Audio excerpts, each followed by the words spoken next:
Ya, yang belum presentasi kemarin kelompok siapa lagi nih urutannya? Kelas A. Kemarin sampai ke mana? Ke kelompok 4 atau kelompok 5 ya kemarin? Halo? Kemarin itu sama ibu diajak, Bu. Sama siapa? Gimana? Kemarin acak, Bu. Oh, diajak. Kemarin iya kelompok mana aja yang belum ini? Silakan langsung saja deh. Oh, enggak urut ya. Kemarin kayaknya sampai ke eh enggak udah berapa kelompok minggu kemarin? Pabrik gula tebu udah belum? Belum, Ibu. Oh, malahan. Tapi kelompoknya pabrik obat tradisional udah. Industri batik udah. Sudah, Bu. Pabrik semen udah. Pabrik Sudah, Bu. pestisida sudah. Ampun, Bu. Oh, berarti ya kelompok pabrik gula tebu dulu ya. Terus lanjut nanti setelah itu di kelompoknya 6. Kelompok 6 itu sama dengan kelompok 10. Kelompok 10 di filenya itu sama dengan Nabila dan kawan-kawan. Kemudian setelah itu pabrik plastik, Esa dan kawan-kawan. Ya, jadi semua harus siap nanti urutannya langsung. Kemudian setelah itu pabrik pupuk. Pabrik pupuk itu adalah Masita dan kawan-kawan. Ya. Kemudian selanjutnya pabrik kertas, Nur Masdi dan kawan-kawan. Ini kalau kita selesaikan 6 kelompok hari ini ya, karena udah nggak ada waktu. Kemudian selanjutnya ke pabrik karet, Ida dan kawan-kawan. Nanti mohon jangan terlalu lama karena banyak, jadi jangan terlalu lama membaca satu persatu kata, tapi buat secara ringkas, jangan membaca kata per kata, cukup bahas apa ringkasan-ringkasan saja yang dibahas. Kalau misalnya pengelolaan dan poinnya sama, pemantauannya sama, cukup sampaikan bahwa ini sudah sama seperti yang dijelaskan di tadi yang dampaknya apa, misalnya begitu ya. Baik, sekarang langsung saja ke kelompoknya pabrik gula tebu, Dea, Hela, Yumroh, dan juga Abelia. Hadir semua enggak? Hadir semua, Ibu. Ya, silakan. Sambil kelompok Hela mempersiapkan diri, perlu saya sampaikan bahwa dari penilaian yang sudah presentasi ya, nilai akhir yang sudah presentasi ada beberapa orang yang perlu ujian tambahan.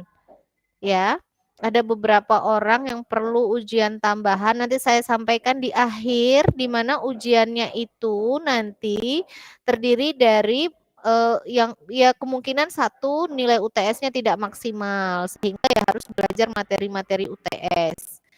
Kemudian sebagian besar nilai UTS-nya yang nggak maksimal ini karena nggak ngomong atau kalau ngomong nggak jawab yang betul gitu ya. Kemudian kalau untuk yang presentasi kayaknya nggak ada yang bagus sih, yang kelas ini tuh bagus-bagus presentasinya, tapi nanti kita lihat nilai akhirnya tetap ya. Jadi, kalau untuk kelas ini tapi, bagus, lebih bagus yang presentasinya minggu kemarin ya, itu nilainya cukup bagus sehingga bisa, menaikkan nilai. Walaupun nilai UTS-nya nggak begitu maksimal juga. Tapi tetapnya setidaknya bisa melewati batas-batas yang sudah kita janjikan kemarin. Gitu ya. Oke, silakan kelompoknya Hela. Bisa dimulai dari sekarang ya. Baik, Assalamualaikum warahmatullahi wabarakatuh. Waalaikumsalam warahmatullahi wabarakatuh. Selamat pagi Bu Maya dan teman-teman yang berbahagia. Di sini kami dari kelompok 1 akan mempresentasikan hasil diskusi kami mengenai dokumen AMDAL pabrik gula tebu. Dengan nama-nama kelompok yaitu dia dengan NIM 15, Hela Nazrin Hidayah dengan NIM 41, Yumroh Dwi Utami dengan NIM 45, dan Abelia Saputri dengan NIM 46. Untuk deskripsi gula tebu ini, pabrik gula tebu memiliki potensi meningkatkan perekonomian, tetapi juga dapat menyebabkan masalah lingkungan yang serius apabila limbah yang dihasilkan tidak diolah dengan baik. Berdasarkan pasal 5 dalam PP nomor 22 tahun 2021, untuk penyusunan AMDAL untuk pabrik gula ini harus wajib menyusun AMDAL yang memiliki dampak penting terhadap lingkungan hidup. Kemudian untuk lokasi pabrik gula tebu ini direncanakan untuk dibangun di Desa Gandon, Kecamatan Kaloran, Kabupaten Temanggung, Jawa Tengah. Dan pabrik ini tuh dirancang untuk mengelola hasil panen tebu dari lahan sekitar yang berjarak kurang lebih 250 meter dari lokasi pembangunan. Lahan yang dibangun seluas 1 hektar dan luas bangunan diperkirakan 800 meter persegi dengan batas-batas lokasi rencana pembangunan sebagai berikut. Batas wilayah utara berbatasan dengan Depo Kayu Jaranan, batas wilayah timur Jalan Keranggan Kaloran, batas wilayah selatan berbatasan dengan lahan perkebunan aktif warga, sedangkan batas wilayah barat berbatasan dengan Dusun Jaranan. Selanjutnya masuk ke dalam prosedur AMDAL. Yang pertama itu ada penapisan. Penapisan dokumen lingkungan merupakan proses yang ditunjukkan untuk menentukan jenis dokumen lingkungan yang wajib disusun oleh pelaku usaha sesuai dengan jenis dan skala besaran rencana usaha dan atau kegiatan yang dilakukan secara mandiri sesuai dengan pasal 20 ayat 1 PP nomor 22 tahun 2021. Yang kedua, pelingkupan. Proses pelingkupan atau scooping merupakan suatu proses awal untuk menentukan lingkup permasalahan dan mengidentifikasi dampak penting atau hipotesis yang terkait dengan rencana kegiatan. Selanjutnya yaitu ada UKL, di mana UKL ini lebih ke pengelolaan dampak terhadap lingkungan hidup yang ditimbulkan akibat dari rencana usaha dan atau kegiatan. Sedangkan yang UPL itu lebih ke upaya pemantauan komponen lingkungan hidup yang terkena dampak akibat dari rencana usaha dan atau kegiatan.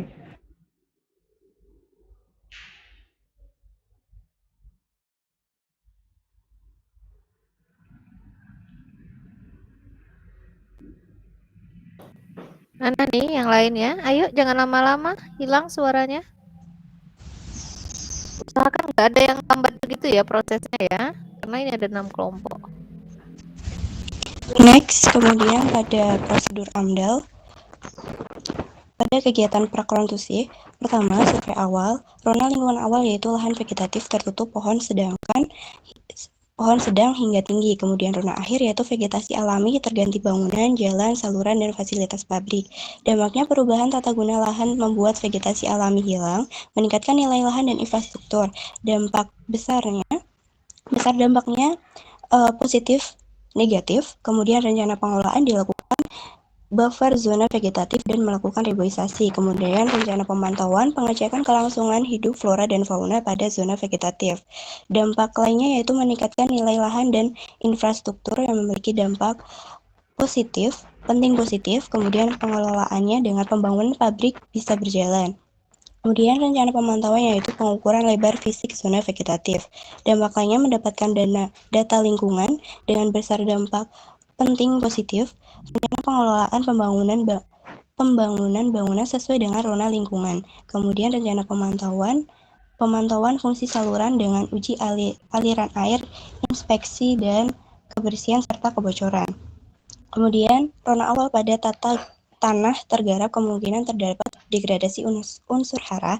Rona akhirnya permukaan tanah tertutup bangunan. Kemudian dampaknya resiko erosi saat konstruksi dan kemampuan tanah untuk menyerap air. Dampak besarnya penting negatif. Kemudian pengelolaannya pembangunan saluran air tertutup, pembangunan sedimentasi dan trap air. Selanjutnya rona awal udara bersih tanpa aktivitas industri. Dengan rona akhir emisi dari alat berat, kendaraan dan kegiatan pabrik seperti bagase. Kemudian dampaknya pencemaran udara dan kebisingan.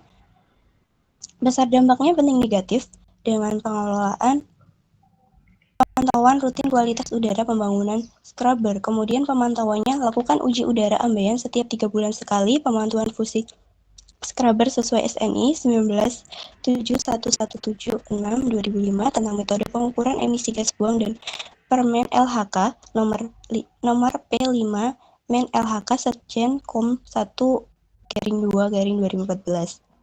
Kemudian perizinan. Runa awalnya tanah terdaftar atas nama perseorangan SHM, memiliki hak milik peruntukan pertanian. Kemudian runa akhir, kepemilikan perusahaan, hak guna bangunan atau industri sesuai dengan RT RW, izin lingkungan, izin operasional. Dampaknya munculnya keresahan masyarakat jika tidak ada transparansi dan sosialisasi. Besar dampaknya penting negatif. Kemudian pengelolaannya lakukan pembebasan lahan secara transparan, memastikan perizinan sesuai RT RW, izin usaha dan bangunan, serta izin operasional. Pemantauannya periksa status izin sesuai OSS pemeriksaan audit dokumen legalitas secara berkala. Kemudian sosialisasi kepada masyarakat setempat. Rona awalnya masyarakat belum tahu rencana usaha atau kegiatan, rona akhir masyarakat mengetahui adanya usaha atau kegiatan. Dampaknya menimbulkan pro dan kontra dari masyarakat. Besar dampaknya penting negatif. Pengelolaannya, pengamatan dan pemantauan data-data terkait keluhan atau protes masyarakat terkait pembangunan usaha atau kegiatan, memberikan informasi secara jelas dan transparan. Pemantauannya melakukan dialog dengan tokoh masyarakat atau aparat desa setempat dan melibatkan masyarakat dalam survei langsung ke lapangan. Kemudian pembebasan lahan. Rona awalnya lahan pertanian non-produktif. Rona akhirnya terbentuklah pabrik, kemudian dampaknya timbulnya persepsi masyarakat seperti kecurigaan, kekhawatiran, dan protes masyarakat. Besar dampaknya penting negatif.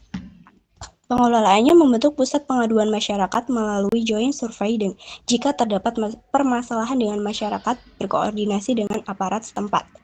Kemudian pemantauannya, jangka waktu pemantauan lingkungan hidup pada pembebasan lahan berlangsung setiap 3 bulan sekali. Metode analisis data dilakukan dengan menganalisis kualitatif dan kuantitatif dari hasil survei dan wawancara secara langsung dengan masyarakat sekitar proyek usaha atau kegiatan. Selanjutnya yaitu prosedur dari konstruksi. Yang pertama yaitu pembersihan dan persiapan lahan, masih berupa ladang. Lahan akhirnya itu lahan terbuka. Dampaknya berpotensi erosi tanah dan suhu meningkat. Dampaknya penting negatif. Pengelolaannya pembuatan drainase dan sedimen trap, dan untuk pemantauannya dilakukan setiap bulan. Yang kedua ada pemagaran batas proyek. Lahannya masih terbuka dan akses masih bebas. Mulai terpasang pagar pembatas proyek sehingga menyebabkan terjadinya gangguan akses dan berpotensi munculnya konflik batas lahan. Dampaknya penting negatif. Pengelolaannya sosialisasi kepada masyarakat sebelum pemagaran dan memastikan pagar pembatas masih di batas yang legal. Untuk keluhan dari masyarakat dilakukan setiap minggu dan pemantauan lokasi pagar dilakukan setiap bulan.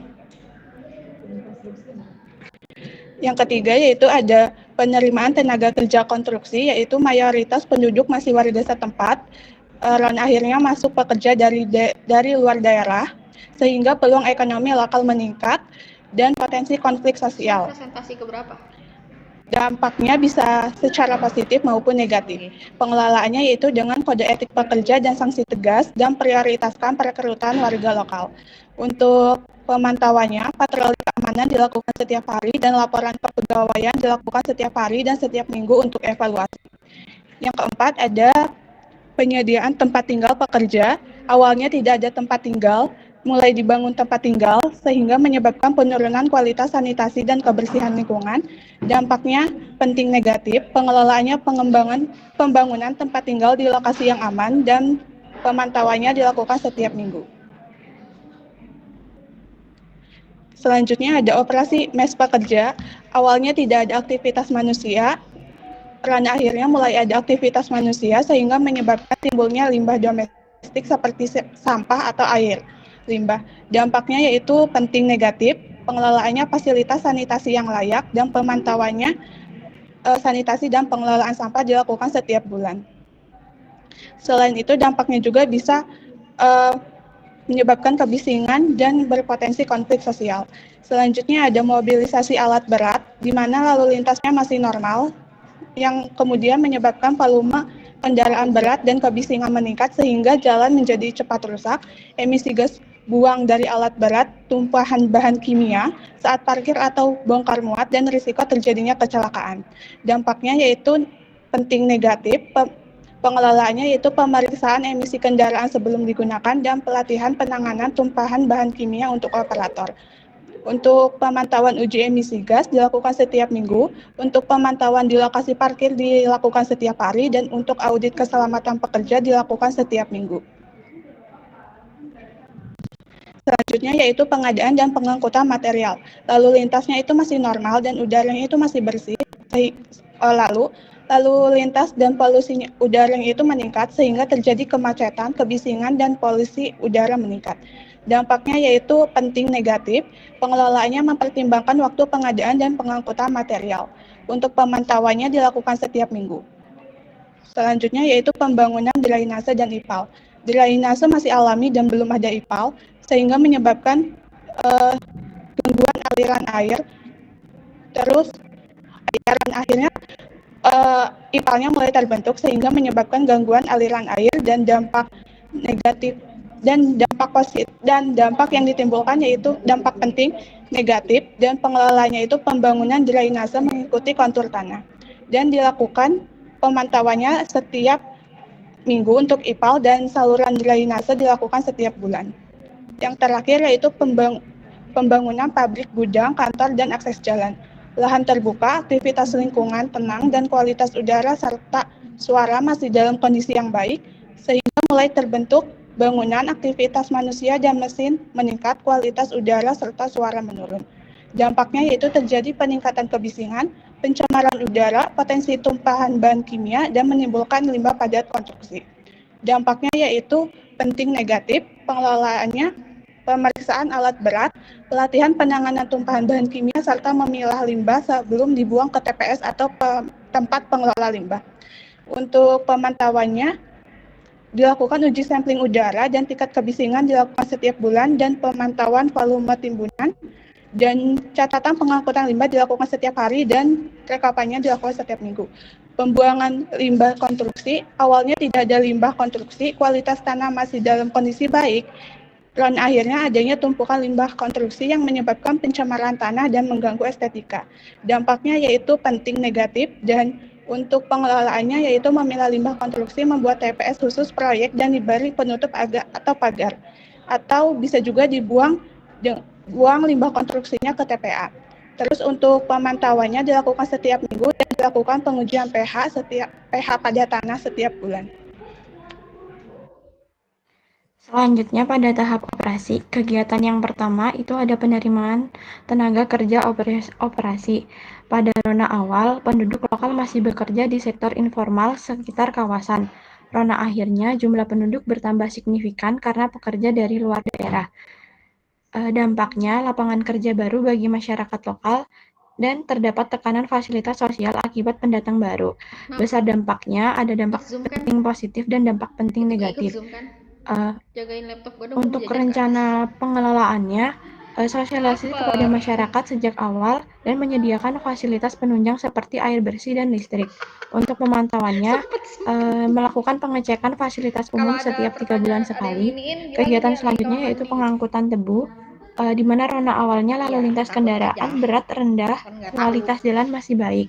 Rona akhirnya, meningkatnya aktivitas keluar masuk kendaraan pengangkut, tekanan pada infrastruktur jalan. Dampaknya menyebabkan kerusakan jalan, peningkatan kebisingan, dan risiko terjadi kecelakaan lalu lintas. Besar dampaknya penting negatif. Rencana pengelolaannya, pemasangan rambu lalu lintas di sekitar pintu keluar masuk pabrik, dan pengaturan lalu lintas oleh petugas di sekitar pintu keluar masuk pabrik pada jam operasional kendaraan. Pemantauannya, melakukan pengecekan fungsional rambu lalu lintas dan berkoordinasi dengan petugas pemantauan dan melakukan pengecekan kepadatan lalu lintas. Selanjutnya, persiapan bahan baku tambahan. Rona awalnya belum ada aktivitas penanganan bahan tambahan. Rona akhirnya meningkatnya aktivitas bongkar muat penyimpanan dan pencampuran bahan tambahan. Dampaknya meningkatnya kebisingan, menimbulkan debu, serta polusi udara. Besar dampaknya penting negatif.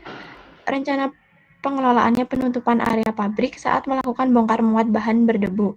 Pemantauannya kualitas udara ambien dengan pengambilan sampel setiap 3 bulan sekali. Selanjutnya proses penggilingan. Rona awalnya tidak ada limbah cair dan lingkungan tenang. Rona akhirnya timbul limbah cair dan kebisingan meningkat. Dampaknya menyebabkan pencemaran terhadap air jika mengalami kebocoran, menyebabkan gangguan pendengaran, menimbulkan keresahan kecelakaan kerja. Besar dampaknya penting negatif.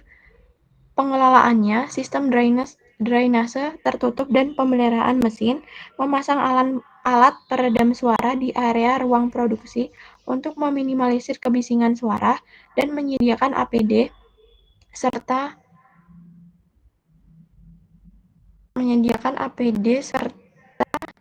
melakukan pelatihan. Untuk pemantauan pipa dan tangki setiap hari serta dilakukan pengukuran pH dan COD limbah, pengukuran kebisingan setiap bulan, dan pemeriksaan K3 rutin setiap bulan.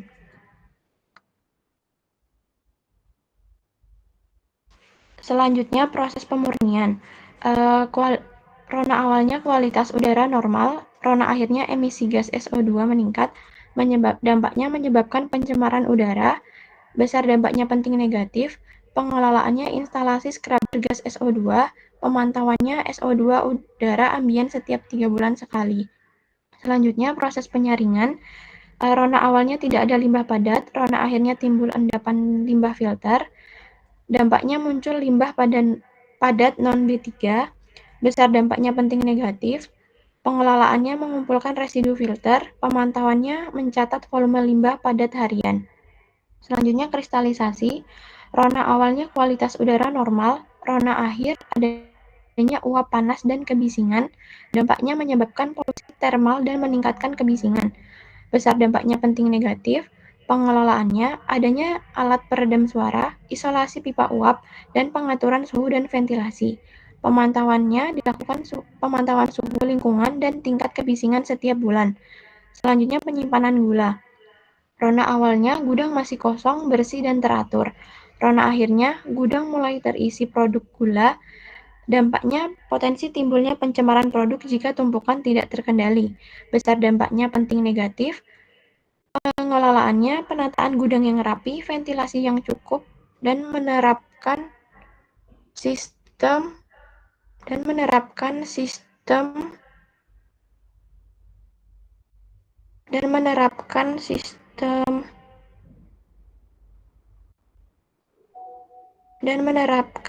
FIFO untuk penyimpanan. Pemantauannya melakukan pemeriksaan rutin setiap bulan terhadap tempat penyimpanan produk setiap hari. Selanjutnya penggunaan bahan kimia penunjang produksi. Rona awalnya tidak terdapat bahan berbahaya dan beracun, rona akhirnya terdapat bahan kimia. Dampaknya limbah B3 yang tidak dikelola sesuai prosedur akan berisiko terhadap pencemaran tanah dan air. Besar dampaknya penting negatif. Pengelolaannya membangun gedung untuk tempat penyimpanan sementara serta dan limbah B3. Pemantauannya melakukan pemeriksaan rutin setiap bulan terhadap tempat penyimpanan limbah B3 dan melakukan pengujian kualitas tanah dan air di sekitar lokasi penyimpanan setiap 2 bulan sekali. Selanjutnya, pemeliharaan sanitasi lingkungan. Rona awalnya sanitasi alami, rona akhirnya peningkatan kepadatan penduduk dan limbah domestik. Dampaknya menyebarkan penyakit akibat sanitasi buruk. Besar dampaknya penting negatif. Pengelolaannya sumber dampak dan menjaga kebersihan lingkungan. Pemantauannya pemeriksaan sanitasi lingkungan dan fasilitas umum setiap bulan. Selanjutnya pengelolaan limbah cair dan padat. Rona awalnya tidak terdapat pengelolaan limbah karena belum ada produksi. Rona akhirnya IPAL dan tempat penampungan limbah padat beroperasi aktif. Dampaknya menyebabkan potensi kebocoran atau overload pada IPAL menyebabkan pencemaran. Besar dampaknya penting negatif. Pengelolaannya pemeliharaan alat IPAL dan pelatihan staf pengelolaan limbah. Pemantauannya, uji kualitas air limbah secara rutin, dan pemeriksaan sisa limbah pada setiap bulan.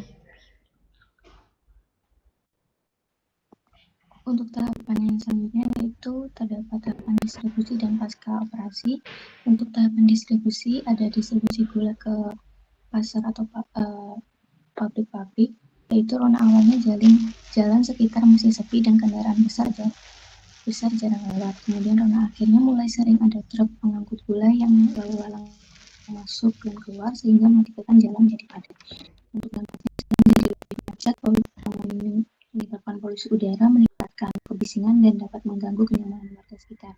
Untuk dampaknya itu penting negatif, bisa dampaknya penting negatif. Kemudian pengelolaannya menyusun jadwal distribusi pilih rute yang minim pemukiman, melakukan penyiraman rutin di jalan akses, kemudian membuat SOP distribusi, dan memastikan kendaraan layak jalan serta tidak beremisi tinggi. Untuk pemantauannya, melakukan monitoring lalu lintas kendaraan setiap harian, pengukuran tingkat kebisingan mingguan, serta pengamatan kualitas udara menggunakan alat portable setiap. Kemudian pengangkutan blotong atau ampas tebu. Rona awalnya blotong tebu masih belum diangkut sehingga masih menutupi area pabrik. Kemudian rona akhirnya blotong diangkut ke lahan petani sebagai untuk meningkatkan populasi lalat dan pencemaran jika terjadi tumpahan saat pengangkutan. Untuk bisa dampaknya penting negatif, pengelolaannya menggunakan kendaraan tertutup dan bersegel, menggunakan SOP distribusi, serta menyediakan tempat cuci kendaraan setelah distribusi blotong. Kemudian untuk pemantauannya, melakukan pengecekan kendaraan pengangkut sebelum dan sesudah berangkat setiap hari, melakukan dokumentasi visual pengangkutan dan pengambilan sampel air tanah sekitar jalur distribusi setiap 3 bulan sekali. Kemudian pengangkutan molase, rona awalnya itu tangki penampungan molase masih dalam kondisi kosong atau belum difungsikan secara aktif. Rona akhirnya tangki sudah mulai digunakan secara rutin untuk mengirim molase ke industri luar. Kemudian dampaknya risiko tumpahan molase yang licin di jalan dapat mencemari air tanah dan menarik hewan seperti semut dan lalat. Kemudian dampak besar dampaknya penting negatif, pengelolaannya melakukan pemeriksaan semua valve, selang, dan penutup tangki molase sebelum berangkat, serta membuat jalur distribusi khusus untuk menghindari daerah padat penduduk. Untuk pengelolaan pemantauannya melakukan pencatatan volume molase yang diangkut setiap hari, melakukan inspeksi sistem pengaman tangki dan pemeriksaan fisik titik distribusi setiap minggu. Kemudian untuk pengangkutan limbah B3-nya, limbah rona awalnya limbah tersimpan di TPS sementara. Kemudian untuk rona akhirnya limbah dikirimkan ke pengolah atau pihak ketiga berizin. Dampaknya risiko bocor dan tumpah jika tidak mematuhi SOP yang berlaku sehingga dapat mencemari lingkungan. Dampaknya penting negatif. Untuk pengelolaannya menggunakan drum atau wadah sesuai standar B3, menggunakan kendaraan angkut B3 berizin resmi, dan memastikan sistem manifest limbah dilakukan dengan tertib. Pemantauannya melakukan audit manifest limbah setiap bulan, memeriksa kondisi kontainer limbah setiap kali diangkut, dan melakukan pengawasan pengangkutan bersama DLH setiap 3 bulan sekali. Untuk kegiatan pasca operasinya ada pelepasan tenaga kerja. Rona awalnya itu banyak tenaga kerja aktif bekerja dalam kegiatan operasional pabrik. Kemudian Arya ini suaranya keluar ini mengganggu. Oke, bisa dilanjut. Rona akhirnya banyak tenaga kerja diberhentikan pasca operasi. Kemudian dampaknya meningkatkan angka pengangguran, keresahan sosial, dan tekanan ekonomi. Untuk besar dampaknya penting negatif. Kemudian untuk pengelolaannya melakukan pelatihan keterampilan baru, sosialisasi kepada pekerja sejak awal kontrak. Kemudian pemantauannya melakukan survei sosial dan ekonomi terhadap keluarga terdampak setiap 6 bulan sekali, kemudian pengumpulan data migrasi mantan pekerja, dan evaluasi pelatihan kerja yang telah diberikan. Kemudian ada pembongkaran bangunan. Zona awalnya itu bangunan masih berdiri kokoh, kemudian akhirnya beberapa bangunan dibongkar karena sudah tidak digunakan, kawasan terbuka, dan bangunan hilang, banyak material sisa. Dampaknya menyebabkan polusi udara, polusi debu, dan kemiskinan tinggi, terdapat limbah konstruksi padat, risiko cedera pekerja, dan perubahan bentang lahan yang signifikan. Untuk dampaknya yang negatif, pengelolaannya itu pembongkaran secara bertahap, memilah limbah untuk daur ulang, dan memasang rambu serta pembatas kerja untuk standar K3. Pemantauannya melakukan pemeriksaan keselamatan pekerja setiap hari, pemantauan limbah konstruksi oleh tim teknis, dan pencatatan jenis limbah untuk pendataan daur ulang. Untuk yang terakhir, reklamasi lahan pasca operasi. Zona awal itu lahan masih digunakan secara aktif untuk kegiatan produksi dan distribusi. Zona akhirnya lahan dialihfungsikan atau dikembalikan menjadi lahan terbuka, dipulihkan atau ditanami kembali. Untuk dampaknya erosi tanah, menghilangnya vegetasi alami, dan gangguan tata ruang ekologis bila tidak direklamasi secara sistematis. Besar dampaknya penting negatif, pengelolaannya membuat rencana reklamasi lengkap, menutup bekas fondasi, meratakan tanah, menanam kembali vegetasi lokal, dan mengawasi drainase agar air hujan tidak menyebabkan longsor.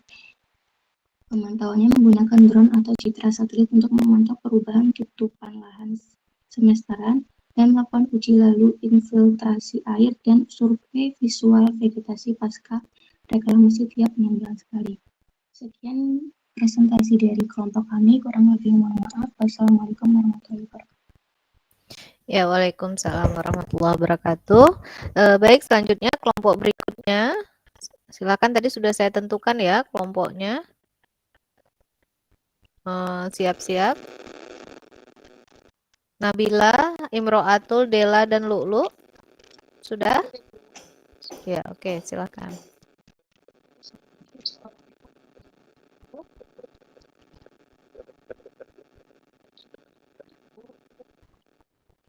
Ini enggak kedengeran suaranya? Mohon maaf. Assalamualaikum warahmatullahi wabarakatuh. Selamat pagi Pak Maya dan juga teman-teman semua. Di sini kami dari kelompok 10 yang beranggotakan saya sendiri. Mungkin boleh di next slide-nya. Beranggotakan saya sendiri Nabila Alifia dengan NIM 04, terus ada Imro'atul Mahmudah dengan NIM 11, ada Dela Hidayana Putri dengan NIM 13, dan juga Lulu Ramadhani Nurjana dengan NIM 16. Di sini kami mengambil tema atau mengambil topik pembangunan pabrik pengolahan yogurt di wilayah Sleman Utara, Yogyakarta. Boleh di next. Nah, kegiatan ini yang kami rencanakan ini adalah pembangunan dan pengoperasian pabrik pengolahan yogurt yang berlokasi di wilayah Sleman Utara, Kabupaten Sleman, Daerah Istimewa Yogyakarta. Nah, pabrik ini dirancang untuk mengolah susu segar menjadi produk yogurt siap konsumsi dalam berbagai varian rasa dan juga kemasan. Nah, hal ini bertujuan untuk memanfaatkan dan juga mewadahi hasil peternakan berupa susu sapi dari warga sekitar supaya nilai komersilnya menjadi lebih tinggi. Adapun terdapat 4 tahapan yang dilakukan pada proyek ini, mencakup tahap prakonstruksi, konstruksi, operasi, dan juga distribusi. Boleh di next. Pada tahap prakonstruksi yang pertama ini ada survei lokasi. Untuk lingkungan awal lahannya itu berupa tanah bebas, vegetasi alam masih tumbuh, lingkungan masih sepi dan juga alami. Nah, setelah kami melakukan survei, setelah dan juga ketika kami melakukan survei itu ada aktivitas manusia, itu meliputi pengukuran, inspeksi lokasi, dan lain-lain. Nah, untuk dampaknya itu ada gangguan ringan terhadap vegetasi dan juga ketenangan lingkungan. Dampaknya tidak terlalu penting, sehingga kami bisa merencanakan pengelolaan dengan membatasi jalur akses tim survei, lalu tidak meninggalkan limbah dan sampah, dan juga memberikan informasi ke warga sekitar sebelum kami melakukan survei. Untuk rencana pemantauannya, kami melakukan dokumentasi foto, catatan harian survei, dan juga meminta umpan balik dan respon dari warga sekitar. Setelah melakukan survei lokasi, kami melakukan perizinan dan juga sosialisasi serta administrasi. Nah, awalnya masyarakat belum mengetahui tentang rencana proyek, dan akhirnya masyarakat mulai mengetahui, mulai mendapat informasi dan proses izin mulai berjalan.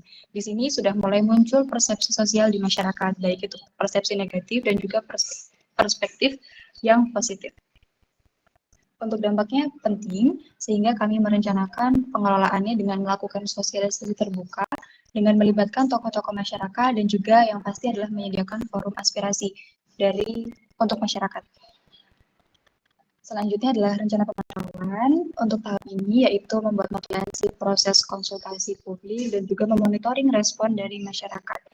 Setelah itu mulai ada mobilisasi alat dan material awal. Corona awalnya jalan desa masih bersih dan sepi, kualitas udara juga masih bagus. Setelah ada mobilisasi alat dan material awal, lalu lintasnya tuh mulai meningkat, udaranya juga mulai tidak sebersih sebelumnya. Di sini ada dampak debu, kebisingan, dan juga gangguan kenyamanan dari warga. Dampaknya yang ditimbulkan ini cukup penting, sehingga kami merencanakan pengelolaannya yaitu dengan melakukan penyiraman jalan, pembatasan jam mobilisasi kendaraan proyek, dan juga memberikan rambu peringatan. Selanjutnya, untuk pemantauan, dilakukan pengukuran debu dan suara secara berkala, dan juga evaluasi kondisi jalan. Selanjutnya, melakukan pembersihan dan perataan lahan. Untuk corona awalnya, sebelumnya itu vegetasi masih alami, habitat satwa kecil masih ada. Setelah itu, corona lingkungan akhirnya lahannya dibuka, vegetasinya beberapa hilang, dan juga ada potensi kerusakan lahan. Untuk dampaknya, ada gangguan ekosistem secara mikro, aliran air permukaannya mulai terganggu. Untuk dampak yang ditimbulkan ini penting, sehingga kami merencanakan pengelolaannya dengan penataan drainase dan juga rencana proses reboisasi untuk penghijauan kembali dari vegetasi yang hilang. Untuk pemantauannya, melakukan dokumentasi perubahan lahan, evaluasi aliran permukaan drainase yang dibuat. Untuk tahap kelima dalam prakonstruksi adalah pemasangan pagar proyek. Di sini awalnya lahan terbuka bisa dilalui warga, juga ternak-ternak bisa berlalu lalang. Setelah dipasang pagar proyek, aksesnya menjadi terbatas. Muncul pagar fisik yang itu mengganggu atau mungkin merubah mobilisasi masyarakat sebelumnya yang bisa dilewati jadi tidak bisa dilewati. Untuk dampaknya ada potensi pagar jatuh dan adanya gangguan akses informal warga. Untuk dampak yang ditimbulkan ini penting. Jadi kami melakukan rencana pengelolaan dengan mengadakan sosialisasi sebelum pemasangan, terus membuat jalur alternatif sehingga warga masih bisa melintasi wilayah untuk menuju wilayah tujuan, tapi dengan menggunakan jalan lain. Jadi tidak melewati area rencana pembangunan pabrik kami. Selanjutnya, kami juga memastikan pagar aman dan juga rapi supaya untuk meminimalisir potensi pagar yang jatuh sehingga bisa berdampak fatal. Untuk pemantauannya, rencana pemantauannya yang pertama melakukan evaluasi dari keluhan warga dan juga melakukan pemeriksaan kondisi pagar secara rutin. Masuk ke dalam tahap konstruksi, yang pertama itu penerimaan tenaga kerja konstruksi. Karena awalnya warga sekitar belum terlibat langsung dalam pekerjaan proyek. Karena akhirnya warga terlibat langsung dalam pembuatan proyek sebagai pekerja. Dampaknya positif, peningkatan kesempatan kerja, peningkatan pendapatan, yang mana dampaknya penting. Pengolahannya itu memberikan prioritas perekrutan pada warga lokal, sosialisasi terbuka, pelatihan dasar keselamatan, pemantauannya melakukan pemantauan kesejahteraan kondisi pekerja. Yang kedua, aktivitas tenaga kerja konstruksi. Karena awalnya tidak ada limbah domestik, karena akhirnya adanya limbah domestik. Dampaknya negatif, tidak terlalu penting, yaitu pencemaran air atau lingkungan. Untuk pengolahannya itu penyediaan fasilitas sanitasi yang memadai, termasuk tempat sampah terpisah, penyediaan sistem pengolahan limbah domestik seperti septic tank, pemantauan kualitas air limbah domestik secara rutin, pemantauan kebersihan fasilitas sanitasi secara berkala. Setelah itu masuk ke yang ketiga, mobilitas material dan tenaga kerja proyek pada tahap konstruksi ini. Karena awalnya lingkungan sekitar tenang, jalan desa sepi, kualitas udara bagus. Karena akhirnya lalu lintas menjadi meningkat, lingkungan menjadi ramai, terdapat sedikit polusi udara. Untuk dampaknya itu dampak negatif penting, yang mana terganggunya lalu lintas, peningkatan kebisingan, rusaknya jalan akibat material, penurunan kualitas udara. Untuk pengolahannya itu penjadwalan mobilisasi di luar jam sibuk, penggunaan rambu lalu lintas, dan pengatur lalu lintas, sosialisasi ke warga sebelum mobilisasi, yaitu melakukan penanaman pohonan di sekitar jalan. Untuk rencana pemantauan itu melakukan pengamatan kondisi lalu lintas 1 kali sebulan, melakukan survei warga tentang gangguan lalu lintas selama proses mobilitas. Setelah itu pemantauan udara dengan melakukan pengambilan sampel kualitas udara dengan pengukuran di lapangan, terutama debu. Yang keempat itu pembangunan fondasi dan struktur bangunan. Rona awalnya lahan terbuka dan rata, rumputan hijau di lahan, terdapat hewan ternak warga, suasana tenang, kualitas udara bagus. Rona akhirnya struktur bangunan mulai terbentuk, sudah tidak ada rumput, tidak ada hewan ternak, suasana berisik, terdapat debu pembangunan. Dampaknya negatif, tidak terlalu penting, yaitu mengganggu ekosistem yang terdapat di lahan proyek yang ada sebelumnya. Timbul juga kebisingan. Untuk pengolahannya itu melakukan koordinasi dengan instansi terkait dan aparat setempat, yaitu menggunakan alat berat untuk kegiatan pembangunan fasilitas utama dan pendukung yang lolos uji kebisingan, yaitu melakukan aktivitas pembangunan fasilitas utama dan pendukung pada siang hari, melakukan penyiraman pada area pembangunan fasilitas utama dan pendukung yang berpotensi menimbulkan debu. Untuk pemantauannya itu melakukan rapat 3 bulan sekali terkait berjalan atau tidaknya pengkondisian ekosistem. Setelah itu pengecekan alat berat secara rutin dan berkala, melakukan pengamatan dan pencatatan waktu aktivitas pembangunan secara harian selama masa konstruksi ini. Setelah itu melakukan pemantauan kualitas udaranya. Dilanjut yang kelima itu pemasangan instansi pengolahan, yaitu mesin pasteurisasinya, fermentor, sistem pendinginnya. Rona awalnya bangunan proyek tanpa instalasi, sedikit penggunaan energi listrik. Rona akhirnya itu peralatan terpasang, penggunaan energi yang banyak, dampaknya kebisingan, meningkatnya energi listrik. Dampaknya ini termasuk penting. Pengolahan itu penggunaan alat instansi lolos uji kebisingan, menggunakan alat sesuai kebutuhan. Dan pemantauan itu pemeriksaan secara berkala pada alat yang digunakan, pemantauan konsumsi energi minimal 1 kali sebulan. Lanjut yang keenam itu ada konstruksi saluran air limbah. Untuk rona awalnya saluran air alami tanpa pengolahan limbah. Untuk rona akhirnya terdapat saluran air limbah buatan. Dampaknya limbah menjadi tidak menyebar kemana-mana. Ini dampak positif, tidak terlalu penting. Pengolahan itu pemasangan sesuai teknis dan pengarahan saluran air limbah pada tempat yang tepat, yang tidak berbahaya bagi ekosistem sekitar pabrik. Untuk pemantauannya melakukan pemeriksaan rutin terhadap sambungan dan struktur saluran untuk mencegah kebocoran atau limpasan ke lingkungan. Yang terakhir ada demobilisasi alat berat dan tenaga kerja proyek, yang mana rona awalnya lokasi penuh alat dan aktivitas kerja, tidak ada arus balik di jalan dari alat berat atau pekerja. Rona akhirnya bersih dari alat berat dan pekerja konstruksi, arus balik dari alat berat dan pekerjanya. Untuk dampaknya ada dampak positif dan negatifnya. Positifnya hilangnya kebisingan alat berat di pabrik, munculnya kebisingan di jalan, resiko pengangguran bagi warga yang sebelumnya bekerja. Itu dampak negatifnya. Untuk rencana pengolahan itu koordinasi penarikan alat berat dan tenaga kerja secara bertahap. Setelah itu sebelum bekerja melakukan kontrak kerja sehingga warga bisa siap untuk mencari pekerjaan lain. Pemantauannya melakukan pengamatan terhadap jadwal penarikan alat berat dan pencatatan jumlah tenaga kerja yang diberhentikan setiap bulan secara bertahap. Selanjutnya adalah tahap operasi, di mana tahap ini merupakan aktivitas produksi pabrik. Pabrik mulai beroperasi, mulai menghasilkan produk berupa yogurt. Untuk kegiatannya, pertama tentunya penerimaan bahan baku dan penyimpanan di gudang. Awalnya pabrik belum aktif, belum ada aktivitas bongkar muat kendaraan masuk, kemudian mulai ada lalu lintas truk meningkat, potensi kebisingan dan juga bau dari bahan mentah. Kemudian untuk dampaknya kebisingan dan aktivitas akibat bongkar muat truk itu, kemudian polusi udara dari truknya dan juga bau tidak sedap dari bahan baku yang belum diproses.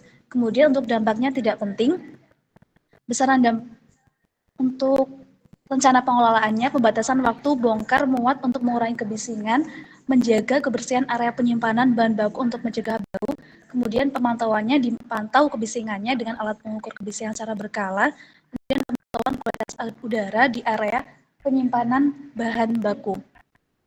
Kegiatan yang kedua adalah pemanasan susu dalam mesin pasteurisasi untuk menghilangkan mikroba. Ini udah mulai tahap produksinya.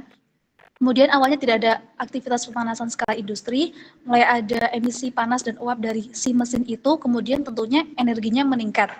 Nah, dampaknya peningkatan suhu lokal menggunakan energi listrik yang tinggi. Ini termasuk dampak penting. Kemudian pengelolaannya menggunakan mesin pasteurisasi yang dia efisien energi, kemudian pemantauannya dengan memantau si penggunaan energi listrik ini secara berkala dan juga suhu lokal di sekitar mesin tersebut. Selanjutnya kegiatan pendinginan susu yang sudah dipasteurisasi dan penambahan kutul bakteri. Awalnya tidak ada proses mikrobiologis atau sistem pendingin aktif, kemudian kemudian terjadi potensi kontaminasi mikroba. Dampaknya dapat kemungkinan terjadi kontaminasi silang dan juga pencemaran mikroba. Ini termasuk dampak penting karena si mikroba ini kan berperan banget dalam proses produksi yogurt. Kemudian pengelolaannya dengan menjaga kebersihan dan sterilisasi alat dengan prosedur yang tepat, kemudian menggunakan alat pendingin yang sudah memenuhi standar. Pemantauannya kita memantau sanitasi alat secara berkala, kemudian memantau kualitas mikroba dalam produk yogurt yang nantinya digunakan dalam proses ini. Selanjutnya fermentasi yogurt. Awalnya tidak ada proses fermentasi, kemudian mulai ada proses fermentasi yang menimbulkan bau khas fermentasi dan juga limbah cair dari sisa fermentasi. Potensi pencemaran udara dan pencemaran air ini termasuk dampak yang penting. Nah, cara mengelolanya adalah dengan mengelola limbah dengan sistem IPAL yang baik, kemudian memberikan penyaring dan juga mengelola limbah fermentasi agar dia tidak mencemari lingkungan atau memasang filter bau pada area fermentasinya. Kemudian untuk rencana pemantauannya, pemantauan bau udara secara berkala dan juga pemantauan kualitas si limbahnya. Selanjutnya penambahan bahan tambahan seperti buah, gula atau perisa untuk menambah varian rasanya. Ini awalnya tidak ada penambahan campuran bahan tambahan, kemudian selanjutnya ada limbah bahan tambahan seperti buah perisa atau juga limbah organik. Dampaknya muncul limbah organik. Nah, ini termasuk dampak penting cara mengelolanya dengan mengelola si limbah dari bahan tambahan itu, kemudian menerapkan sistem pemisahan antara organik dan juga non-organik. Selanjutnya, untuk kegiatan proses homogenisasi campuran yogurt dan pendinginan akhir sebelum pengemasan, awalnya tidak ada proses penggunaan mesin homogenisasi, kemudian ada mesin yang digunakan, artinya konsumsi listriknya meningkat. Ini tidak penting, kita bisa menggunakan mesin homogenisasi yang efisiensi energi, kemudian menyusul jadwal pemeliharaan mesin untuk mencegah pemborosan energi.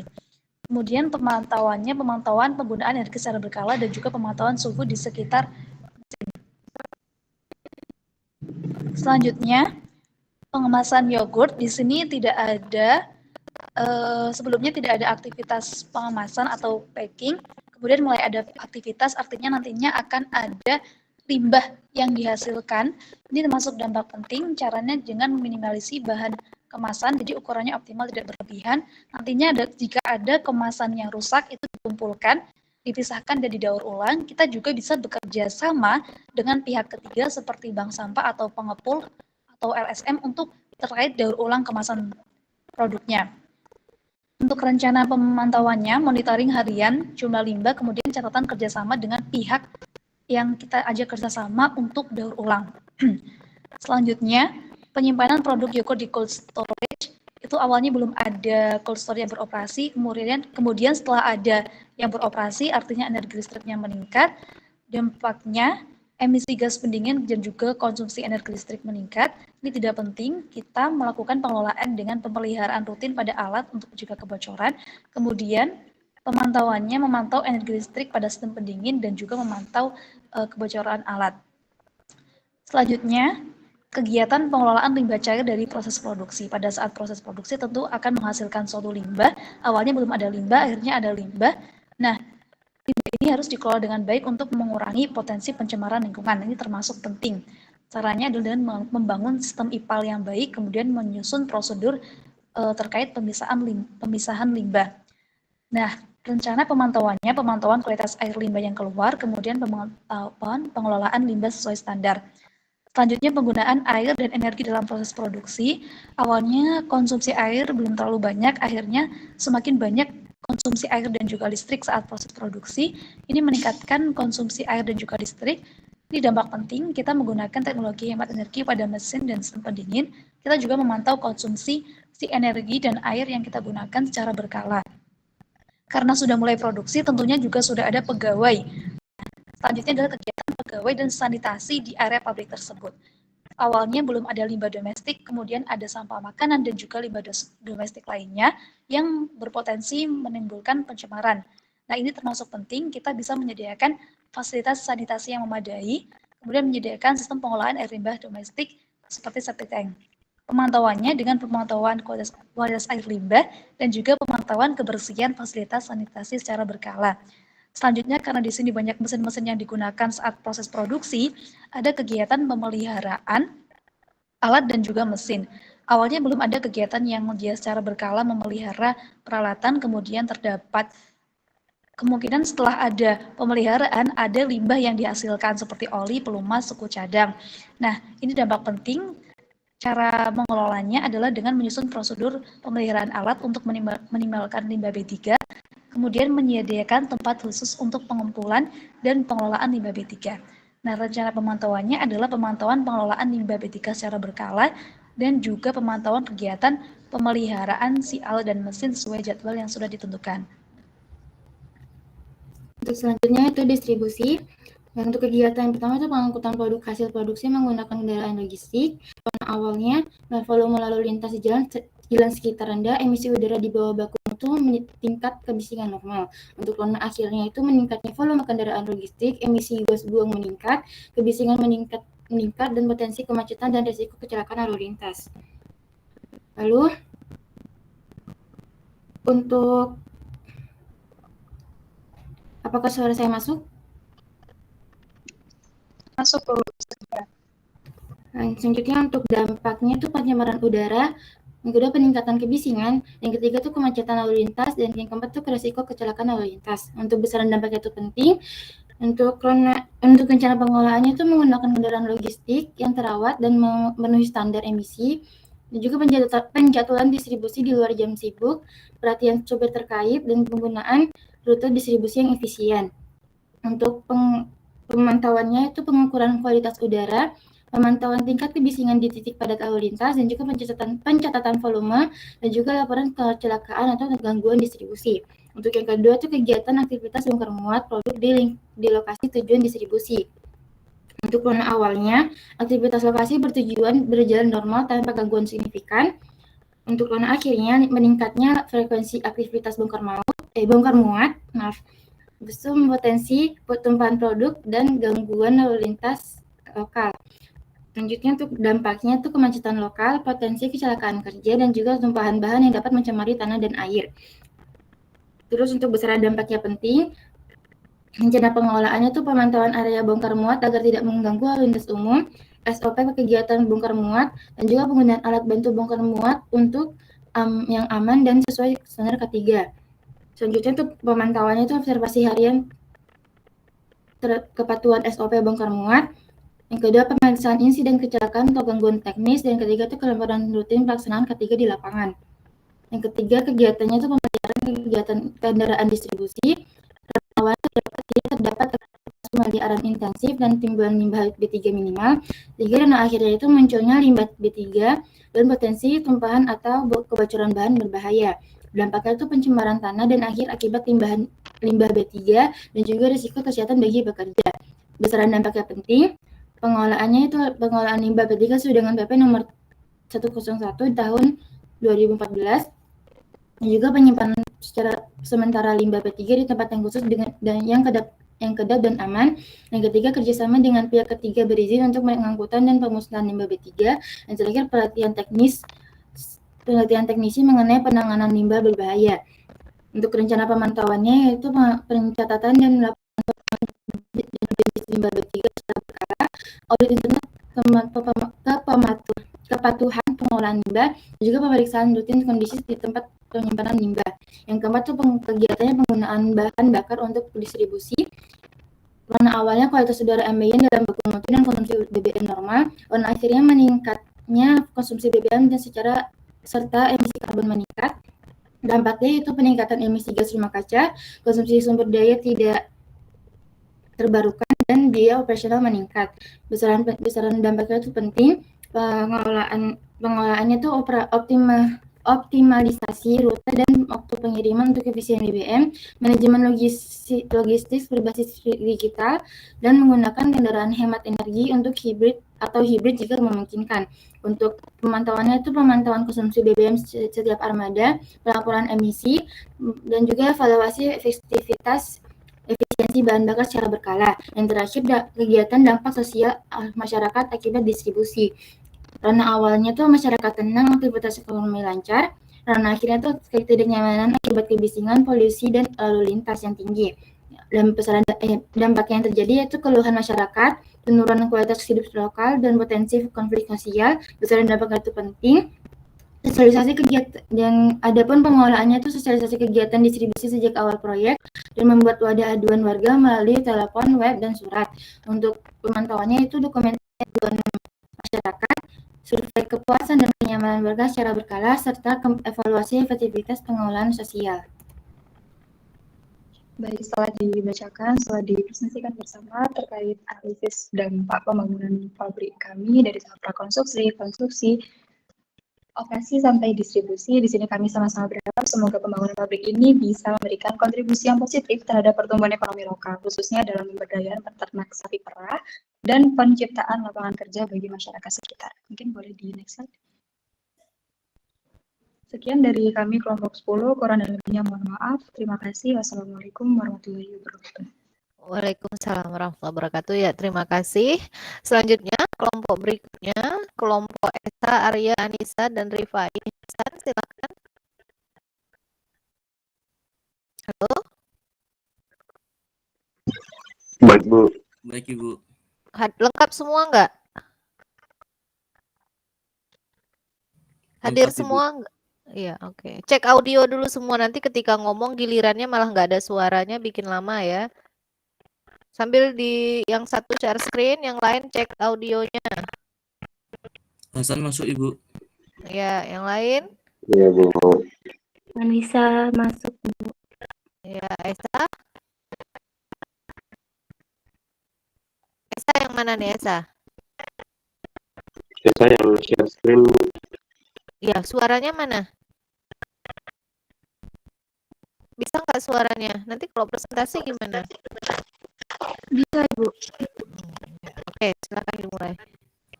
Assalamualaikum warahmatullahi wabarakatuh. Selamat pagi Ibu Maya dan teman-teman sekalian. Terima kasih atas pemberian kesempatan ini. Di sini kami akan memaparkan hasil tugas kami tentang industri biji plastik komponen. Sebelumnya, perkenalkan kelompok kami ada saya Muhammad Rifai Hasan, ada Esa Dia Ulhaq, Arya Galigo Alwi, dan Anissa Inisiatur Rahman. Identitas pemerintah karsa ada nama pemerintah karsa PT Kompindo-Tech, alamat di Belanjiran Karangano Klaten, penanggung jawab kegiatan Muhammad Rifai Hasan. Rencana usahanya pembangunan lingkungan dan operasional pabrik biji plastik komponen ini diperkirakan menggunakan luas lahan sebesar 500 meter persegi. Pabrik ini dirancang untuk memproduksi bahan baku plastik dalam bentuk biji plastik campuran yang memiliki sifat mekanik dan termal yang telah ditingkatkan. Proses produksi melibatkan pencampuran resin plastik dasar seperti polipropilen, polietilen, dan polyvinyl klorid dengan berbagai aditif seperti filler, pewarna, stabilizer, dan plasticizer. Produk akhir berupa biji plastik kompon akan digunakan dalam berbagai industri seperti otomotif, elektronik, konstruksi, dan kemasan. Tahapan yang pertama adalah konstruksi. Kegiatan awal survei lokasi lahan berupa hamparan persawahan aktif yang dikelola oleh para petani setempat. Zona lingkungan akhirnya ada aktivitas pengukuran dan pengecekan lahan serta dilakukan pemberian patok sementara sebagai penanda batas. Besar dampaknya penting karena terganggunya aktivitas petani, vegetasi, dan hewan yang berada di area tersebut, serta menimbulkan isu-isu negatif mengenai pemasangan tanda patok sementara. Dan cara pengelolaannya melakukan sosialisasi mengenai penempatan tanda lokasi secara sementara, serta meminta bantuan pendampingan dari tokoh masyarakat untuk meredam keresahan. Rencana pemantauannya melakukan dokumentasi kegiatan survei, laporan respons masyarakat, dan pertemuan rutin antara tim AMDAL dan warga selama proses survei berlangsung. Kegiatan selanjutnya ada kajian kelayakan. Zona lingkungan awal, masyarakat masih menggunakan lahan tersebut sebagai tumpuan ekonomi secara ekologis, tanah subur dengan irigasi teknis yang masih mengalir lancar. Zona lingkungan akhir ditemukan bahwa lokasi memiliki keunggulan logistik, namun juga kerentanan sosial karena penyangkutan mata pencarian mayoritas warga, ketegangan antara data teknis dan realitas sosial. Besar dampaknya penting karena dapat penolakan dari warga bila hasil kajian tidak melibatkan pendapat mereka. Rencana pengelolaan membuka hasil kajian ke publik dan mengadakan forum diskusi untuk warga setempat. Rencana pemantauan hasil kajian melalui feedback forum masyarakat dan melakukan evaluasi dapat bertahap. Kegiatan selanjutnya ada pembebasan lahan. Zona lingkungan awal, lahan persawahan masih dimiliki warga secara turun-temurun. Zona lingkungan akhir, lahan menjadi milik perusahaan dan siap untuk dibangun. Besar dampaknya penting karena muncul potensi konflik horizontal antar warga, perubahan nilai sosial akibat perbedaan pendapat mendadak, serta pengalihan fungsi lahan dari pertanian ke industri. Rencana pengelolaan, transparansi harga tanah, dan melibatkan pihak netral sebagai mediator, membuka layanan pengaduan, serta mengadakan pelatihan transisi pekerjaan bagi petani terdampak. Rencana pemantauannya dilakukan pemantauan respon masyarakat secara berkala melalui pertemuan desa, survei dampak sosial, dan publikasi progres pembebasan secara transparan. Selanjutnya, desain engineering. Zona lingkungan awal belum ada rancangan teknis bangunan atau jalur pabrik. Area masih berupa lahan terbuka dengan sedikit gambaran lokasi fasilitas. Zona lingkungan akhir tersusun beberapa blueprint awal mengenai layout pabrik, instalasi listrik, sistem drainase, sistem infrastruktur penunjang. Besar dampaknya penting karena potensi kesalahan desain yang bisa berdampak pada keselamatan dan efisiensi operasional ke depan. Rencana pengelolaannya konsultasi dengan tim teknis lintas bidang seperti arsitek, sipil, lingkungan, dan kimia, simulasi alur proses produksi, uji coba konsep desain secara digital.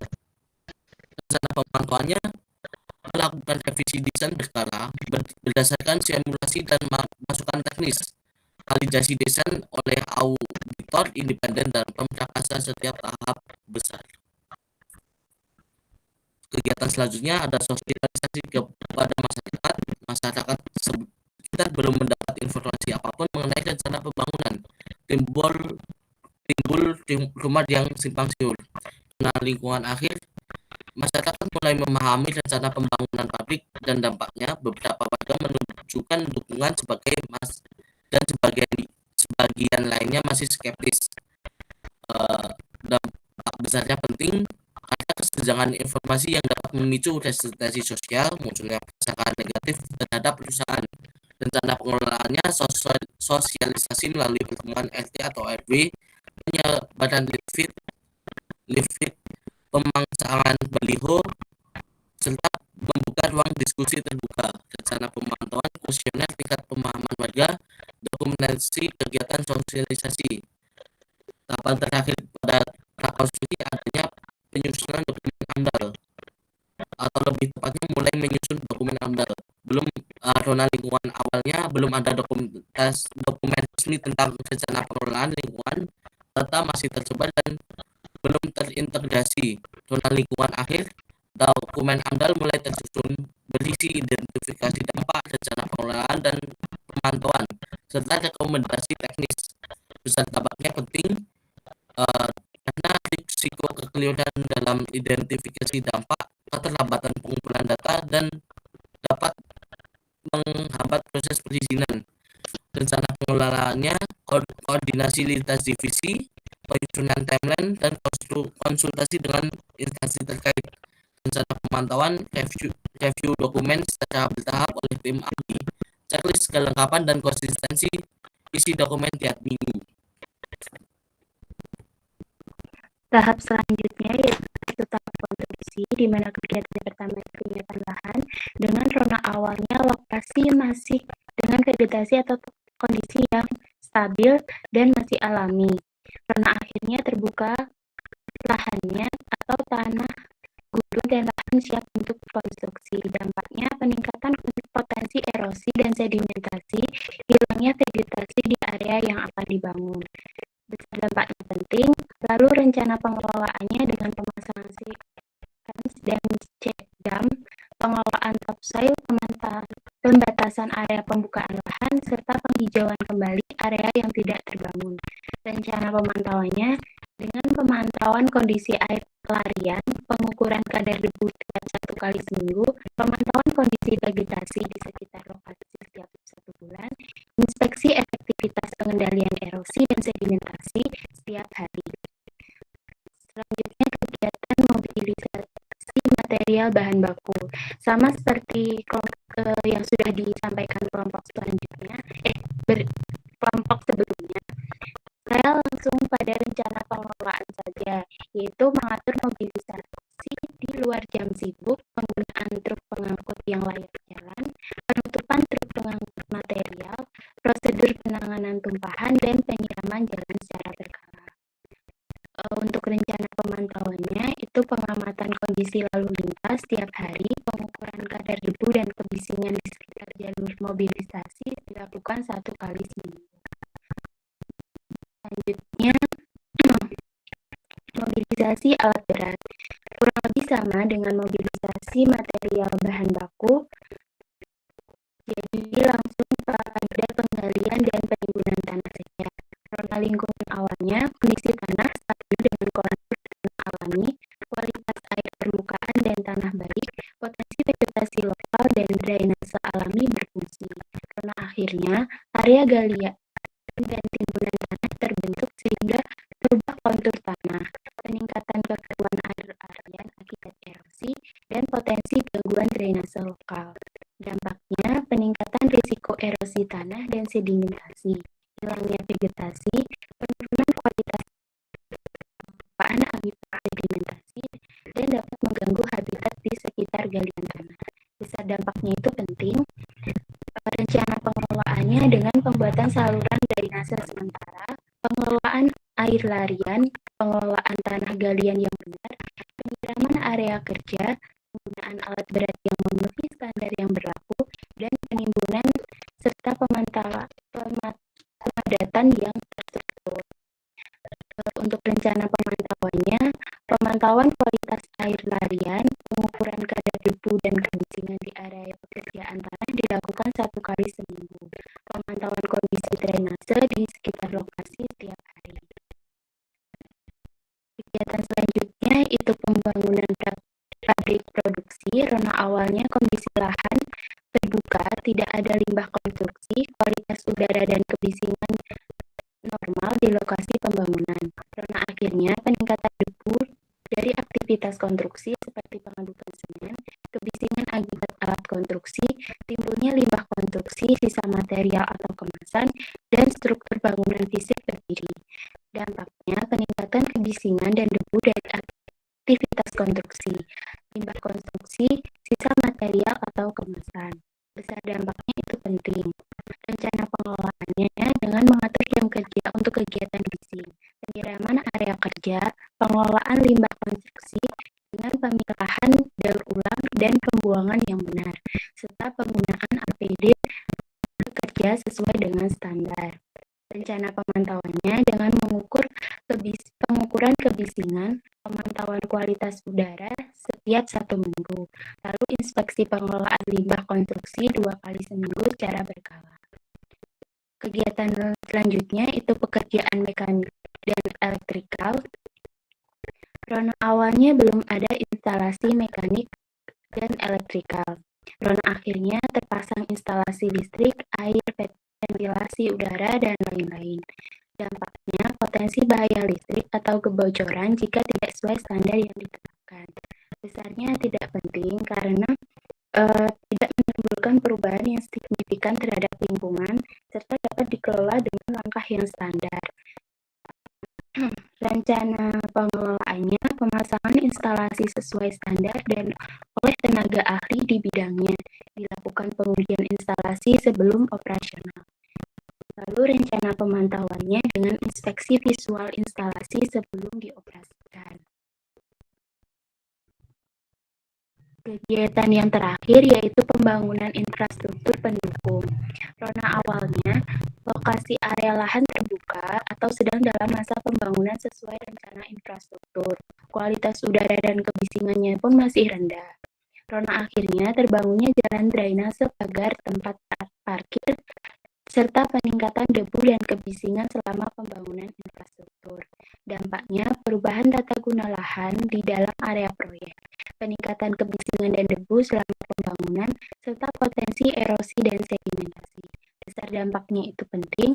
Nah, rencana pengelolaannya itu dengan penyiraman area kerja, pengaturan jam kerja, pengelolaan limbah konstruksi, dan penataan landscape setelah pembangunan selesai. Rencana pemantauannya dengan pemantauan kualitas udara, pengukuran kebisingan selama pembangunan, dan pemantauan kondisi landscape setelah selesai pembangunan. Selanjutnya, bagian operasi. Yang pertama, pengadaan dan penyimpanan bahan baku. Karena lingkungan awalnya lokasi masih bersih, belum terdapat aktivitas bongkar muat atau penyimpanan bahan kimia, belum ada potensi pencemaran dari bahan B3.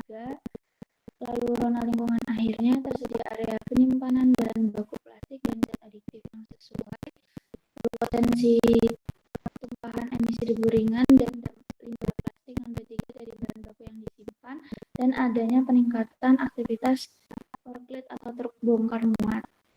Dampaknya pencemaran tanah dan air tanah dari tumpahan atau bocoran bahan, risiko kebakaran atau reaksi kimia jika penyimpanan tidak sesuai, dan polusi suara dari truk bongkar muat. Besar dampaknya penting.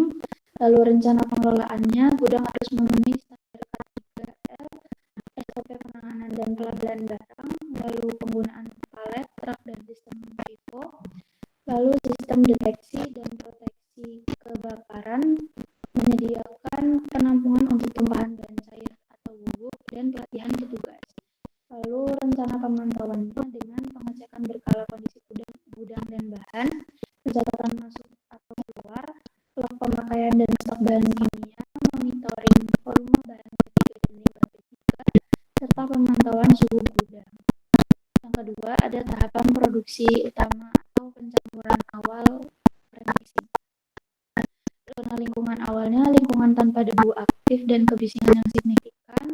Lalu zona lingkungan akhirnya muncul debu aktif dan kebisingan yang signifikan. Lalu dampaknya pencemaran udara dan polusi suara, potensi paparan adiktif untuk pekerja, dan iritasi saluran pernafasan. Lalu potensi kecelakaan kerja. Bisa dampaknya penting. Rencana pengelolaannya adalah sistem gas kolektor, ventilasi lokal, dan masker kerja. Dan perawatan berkala sistem safety dan mesin produksi. Lalu rencana pemantauannya, pengukuran kadar debu, mencatat insiden paparan, log pemakaian alat pelindung, serta audit berkala pelaksanaan SOP K3L dan pelatihan pekerja. Kegiatan yang ketiga, pengoperasian mesin. Rona lingkungan awalnya tidak ada kebisingan yang signifikan, lalu rona lingkungan akhirnya adanya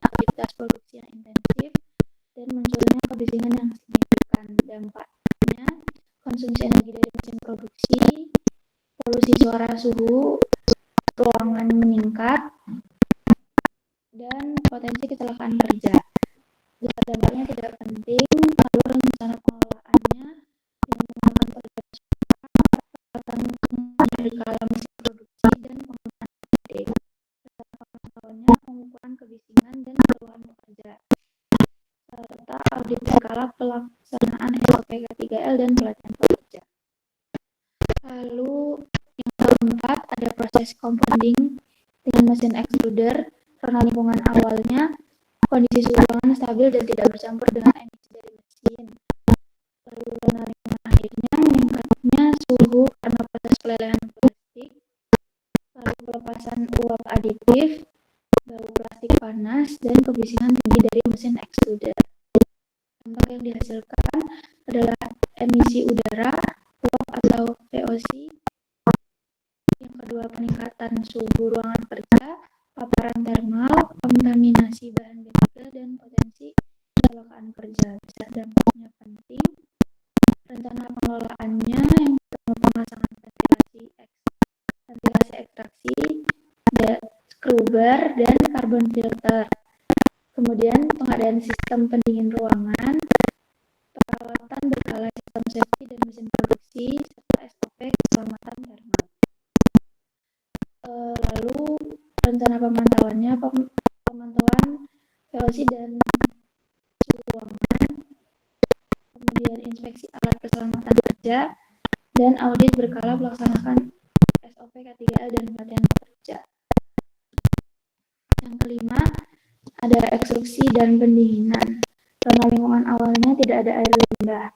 Yang zona lingkungan akhirnya potensi limbah cair dari overflow dan terdapat emisi panas dan gas. Dampaknya pencemaran air jika tidak dikelola dan potensi kecelakaan kerja. Besar dampaknya penting, rencana pengelolaannya adalah sistem cooling loop yang tertutup, ipal untuk air limbah dari cooling system, dan perawatan berkala sistem safety.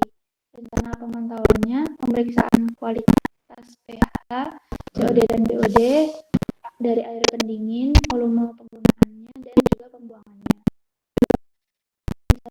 Kemudian pencatatan jumlah jenis limbah yang dihasilkan dan audit berkala pelaksanaan SOP K3L dan pelatihan pekerja. Yang keenam ada pemotongan biji. Zona lingkungan awalnya ruangan bersih, tidak ada suara mesin tinggi.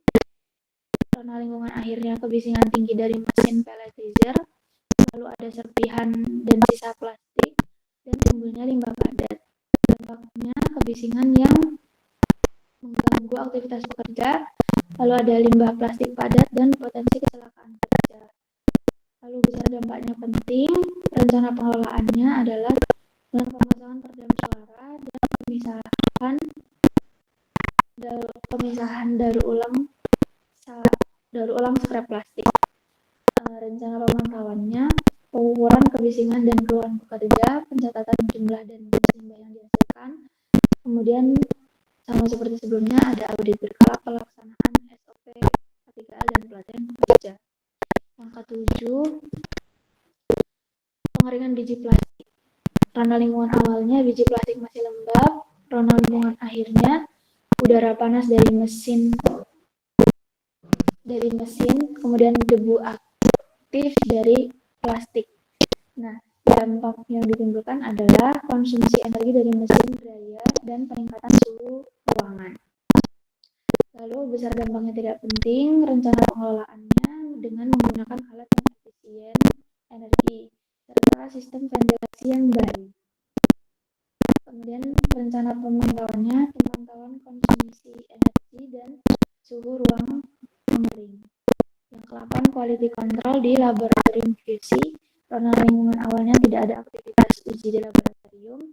Zona lingkungan akhirnya adanya aktivitas uji di lab QC dan penggunaan bahan kimia serta sampel uji. Dampak yang ditimbulkan, pencemaran air, tanah, dan udara, banyaknya bahaya kontak langsung dengan bahan kimia atau inhalasi uap, kemudian berpotensi tumpahan bahan kimia, berpotensi adanya kecelakaan kerja, dan akumulasi limbah padat di sekali pakai. Besar dampaknya penting. Lalu rencana pengelolaannya ada penggunaan meja uji tahan kimia dengan sistem penampungan tumpahan, lalu sistem ventilasi yang baik, lalu penerapan sistem SOP kerja dengan menggunakan APD, dan pemisahan limbah sampel plastik dengan limbah alat uji.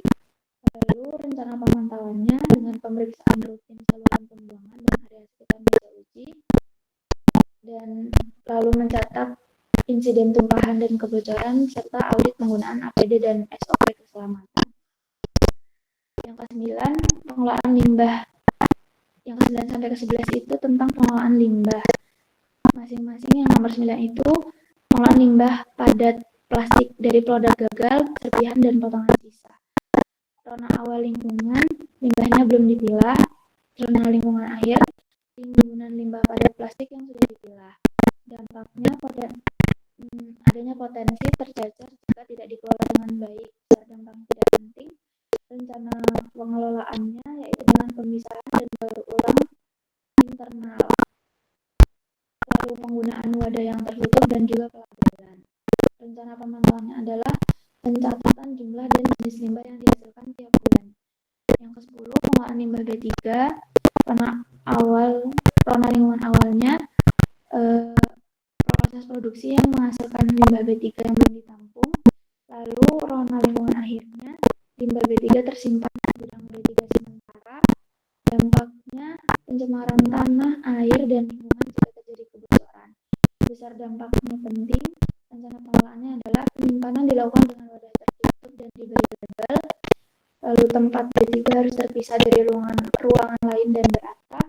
Yang terakhir, bekerja sama dengan pengelola B3 yang berizin. Lalu rencana pemantauannya, yang pertama pencatatan jumlah dan jenis limbah B3 yang dihasilkan tiap bulan, dan inspeksi buku manifest limbah B3. Yang ke-11 ada pengelolaan limbah cair non B3 dari zona lingkungan awalnya, yaitu air dari mesin pendingin. Lalu zona lingkungan akhirnya adanya kelebihan debit atau bekas dari air pendingin. Dampak yang dihasilkan pencemaran air jika dibuang sembarangan. Besar dampaknya penting, rencana pengelolaannya sistem pendingin dengan sirkulasi tertutup dan bak pengendap, serta netralisasi limbah dan uji kualitas air sebelum dibuang. Rencana pemantauannya uji pH, suhu, debit air, dan TSS atau total suspensi yang terlarut dalam cairan itu setiap bulannya. Dan yang terakhir ada pengelolaan limbah dari lab QC. Zona lingkungan awalnya, limbah hasil uji di lab QC yang belum dikelola. Zona lingkungan akhirnya, limbah dikelola berdasarkan jenisnya. Dampak yang dihasilkan bisa ada pencemaran dan kimia ke lingkungan sekitar. Besar dampaknya penting.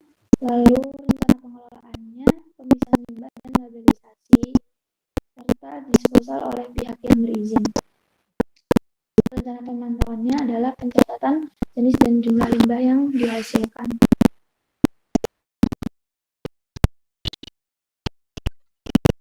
Baik, selanjutnya saya akan menjelaskan mengenai proses distribusi dari industri ini. Jadi pertama kita mulai dari penyimpanan produk jadi. Jadi awalnya itu gudang masih kosong, suhu ruangan stabil, tetapi di lingkungan akhirnya itu setelah semua mulai digunakan, gudang jadi padat oleh karung-karung biji plastik. Hal ini menimbulkan beberapa potensi masalah. Agak cepet bacanya ya. Masalah mulai dari debu plastik yang berterbangan, suhu yang naik karena forklift, sampai resiko kebakaran karena penumpukan yang terlalu rapat. Nah, untuk rencana pengelolaannya, layout gudang perlu dirancang berdasarkan prinsip K3, lalu dipasang exhaust fan, sensor suhu, dan sistem V4. SOP juga harus dibuat secara jelas, di mana suhu dicek secara mingguan, ada simulasi evakuasi kebakaran rutin, dan penataan barang diaudit tiap 2 minggu. Lalu selanjutnya, di bagian pengemasan produk. Bagian pengemasan produk ini, di sini pekerja mengisi dan mengikat karung. yang dimana kadang juga menggunakan mesin. Masalah yang bisa muncul adalah potongan plastik sisa, alat yang aus, dan risiko cedera kalau SOP tidak dipatuhi. Maka penting dilakukan pelatihan pekerja soal efisiensi bahan dan keselamatan kerja. Limbah kemasan pun dicatat dan didaur ulang. Lalu slide selanjutnya ada pemberian label dan barcode produk. Yang perlu diwaspadai adalah kesalahan label, limbah kertas dari label rusak, dan printer yang kepanasan. Di sini solusinya ialah verifikasi barcode oleh 2 staf, sistem pelabelan digital, dan daur ulang label yang salah cetak. Lalu selanjutnya masuk di tahap distribusi produk ke konsumen, di mana di sini ialah bagian paling sibuk dalam proses distribusi, di mana di loading dock, forklift, dan truk besar itu hilir mudik, yang di mana itu dapat memberikan resiko yang lumayan seperti emisi kendaraan, kebisingan, tumpahan karung, dan potensi kecelakaan. Maka dari itu harus dibuat jadwal distribusi bergiliran, truk dicek kelayakannya, SOP pemuatan diperbarui, dan alat tanggap darurat disiapkan. Lalu selanjutnya ada selanjutnya ada manajemen pengembalian produk rusak atau return. Nah, di mana produk yang rusak itu bisa dikembalikan di industri ini, maka disediakan area return khusus, terutama buat produk rusak yang mengandung bahan B3. Kemudian pabrik juga mulai menerima kemasan bekas dari pelanggan besar, tapi ini ada tantangannya seperti bau, jamur, dan kotoran kalau penyimpanan nggak cepat ditangani. Solusinya ialah SOP penerimaan yang jelas, kerjasama dengan vendor daur ulang, dan sistem pengeringan otomatis. Lalu selanjutnya ialah pengumpulan kemasan bekas dari konsumen, di mana pengumpulan kemasan bekas dari konsumen tadi seperti yang saya jelaskan itu harus ada SOP penerimaan yang jelas, kerjasama dengan vendor daur ulang untuk bekerja sama, dan sistem pengeringan otomatis. Oke, selanjutnya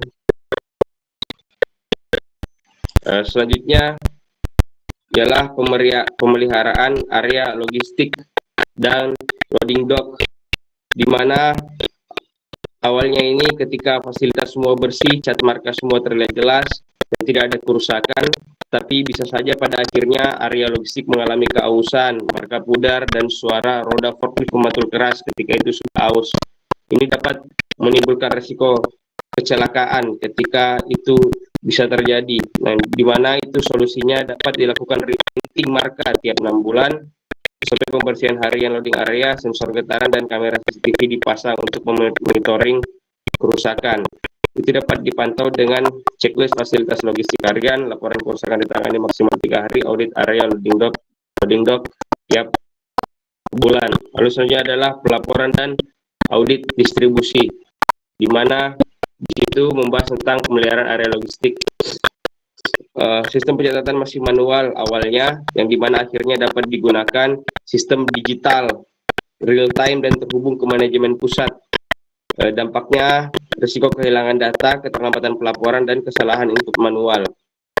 Itu dapat disolusikan dengan penggunaan sistem ERP untuk manajemen distribusi, pelatihan penggunaan sistem, dan backup data berkala, dan tim audit internal yang melakukan review secara berkala. Untuk pemantauannya dilakukan laporan distribusi yang direkap mingguan, audit internal distribusi, dan pengarsipan tiap 3 bulan, simulasi bencana digital tiap semester. Lanjut. Baik teman-teman, sekian presentasi dari kelompok kami. Terima kasih atas perhatiannya, kurang lebihnya mohon dimaafkan. Assalamualaikum warahmatullahi wabarakatuh. Waalaikumsalam warahmatullahi wabarakatuh. Terima kasih. Ya, perlu saya sampaikan sebelum kelompok berikutnya silakan siap-siap ya menampilkan, tapi mohon didengarkan apa yang saya sampaikan. Dari saya sudah menghitung nilai akhir, terutama bagi yang sudah lengkap presentasinya sudah selesai. Nah, dari dari yang sudah presentasi ini, saya menemukan beberapa orang yang masih perlu ujian tambahan untuk mendapatkan nilai A per B. ya. Jadi A per B-nya tipis atau B-nya gendut gitu, B plusnya gendut, sehingga kalau mau menaikkan nilainya maka ujian tambahan nanti saya usahakan ujian tambahannya itu tulisan tapi tidak berkelompok ya. Kemudian saya juga menawarkan ujian tambahan untuk orang-orang yang memenuhi persyaratan bisa dinaikkan nilainya dari A- menjadi A. Tidak semua yang A- bisa dinaikkan menjadi A. Ini saya lihat beberapa ada yang memungkinkan, tapi tentu saja dia juga harus melewati ujian lisan. Nah, ujian lisannya nanti dilakukan secara berkelompok. Saya berikan 5 pertanyaan dan pertanyaannya harus dijawab siapa yang cepat dengan dia dapat, yang nanti banyak menjawab dan memenuhi target saya itu yang bisa dinaikkan nilai menjadi A. Itu ya. Tidak dengan catatan tadi, ini mudah-mudahan yang tadinya ngantuk-ngantuk, saya nggak tahu dengar atau enggak, bayangan saya semua mendengarkan, kalau tidak mendengarkan ya berarti hilang kesempatan begitu saja ya. Nah, kemudian soalnya seperti apa materinya yang diberikan kesempatan untuk mendapatkan nilai A per B, membantu A per B itu karena nilai UTS-nya anjlok, sehingga ketika presentasi nilainya per kelompok juga bagus, akhirnya juga nggak bisa memenuhi nilai akhirnya. Ditambah nilai presentasi pertama juga nggak begitu maksimal, gitu. Kemudian yang nilainya A minus yang bisa dinaikkan menjadi A, yang memenuhi persyaratan, itu adalah nilai-nilainya yang A minus yang gendut ya. Yang gendut nanti akan saya berikan kesempatan tentu dengan ujian lisan. Kalau dia nggak bisa menjawab ujian lisan juga nggak akan bisa dinaikkan. Nah, materinya apa? Materinya adalah kalau yang untuk nilai A per B tadi mungkin lebih kepada materi-materi UTS yang kemarin, yang sama sekali ada yang tidak bisa menjawab gitu, atau menjawab satu itu pun nggak sempurna.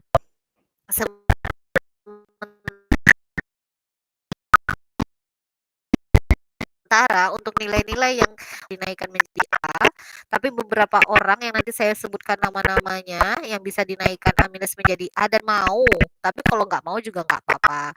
Nanti akan ada ujian bersama kelompok kayak seperti UTS, materinya adalah lebih kompleks, bukan kompleks, lebih advance. Jadi materinya adalah misal, makanya materinya adalah terkait apa yang sudah dipresentasikan oleh teman-temannya hari ini. Misalnya tuh ada dari kelompok dari minggu kemarin itu ada yang menyampaikan metode pengelolaan, salah satunya kalau penyimpanan bahan itu menggunakan cara pengelolaannya adalah menggunakan sistem FIFO. Nah, kalian harus paham sistem FIFO itu apa. Nah, gitu ya. Jadi harus fokus dengan yang dipresentasikan, kemudian nanti bisa menjawab. Nah, itulah yang bisa nilainya jadi A, begitu. Bisa dipahami semuanya? Bisa, Bu. Nurmasdi, Dani ya? Nurmasdi ini Dani itu bukan sih? Iya, Bu. Oke. Terus yang Hasan tadi yang mana? Coba bisa buka nggak videonya?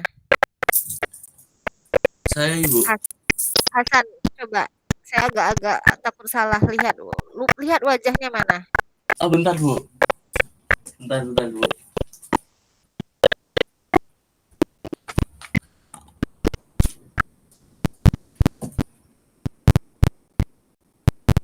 Ayo. Emang gimana, Hasan? Oh iya, oke, betul. Sudah yang saya bayangkan itu. Ya, kenapa saya nanya Hasan, nanti saya juga jawab ya di akhir perkuliahan, nanti saya sampaikan kenapa saya nanya Hasan.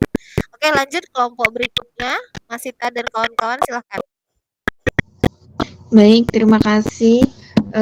Di sini kami dari kelompok 2, dari kelompok pabrik pupuk kimia, yang beranggotakan dari Mas Sita Waude, Gisela, Najwa, dan Zakia. Next. Lingkup rencana usaha atau kegiatan di dalam pembangunan pabrik pupuk yang akan dilakukan oleh PT Karya Tani Adiguna meliputi berbagai rencana usaha atau tahapan kegiatan. Untuk tahapannya yang akan dilakukan ini ditinjau dari aspek lingkungan, akan menimbulkan beberapa dampak, baik dampak positif maupun negatif terhadap lingkungan baik komponen lingkungan, geofisik, kimia, biologi, sosial budaya, ekonomi, serta kesehatan masyarakat. Pada studi AMDAL ini dilakukan sebelum kegiatan pembangunan industri pabrik PT Karya Tani Adiguna dilaksanakan. Dari hasil studi AMDAL ini nantinya akan digunakan sebagai acuan dalam rencana pengelolaan dan pemantauan lingkungan kegiatan pembangunan industri pupuk PT Karya Tani Adiguna di Kabupaten Kulon Progo.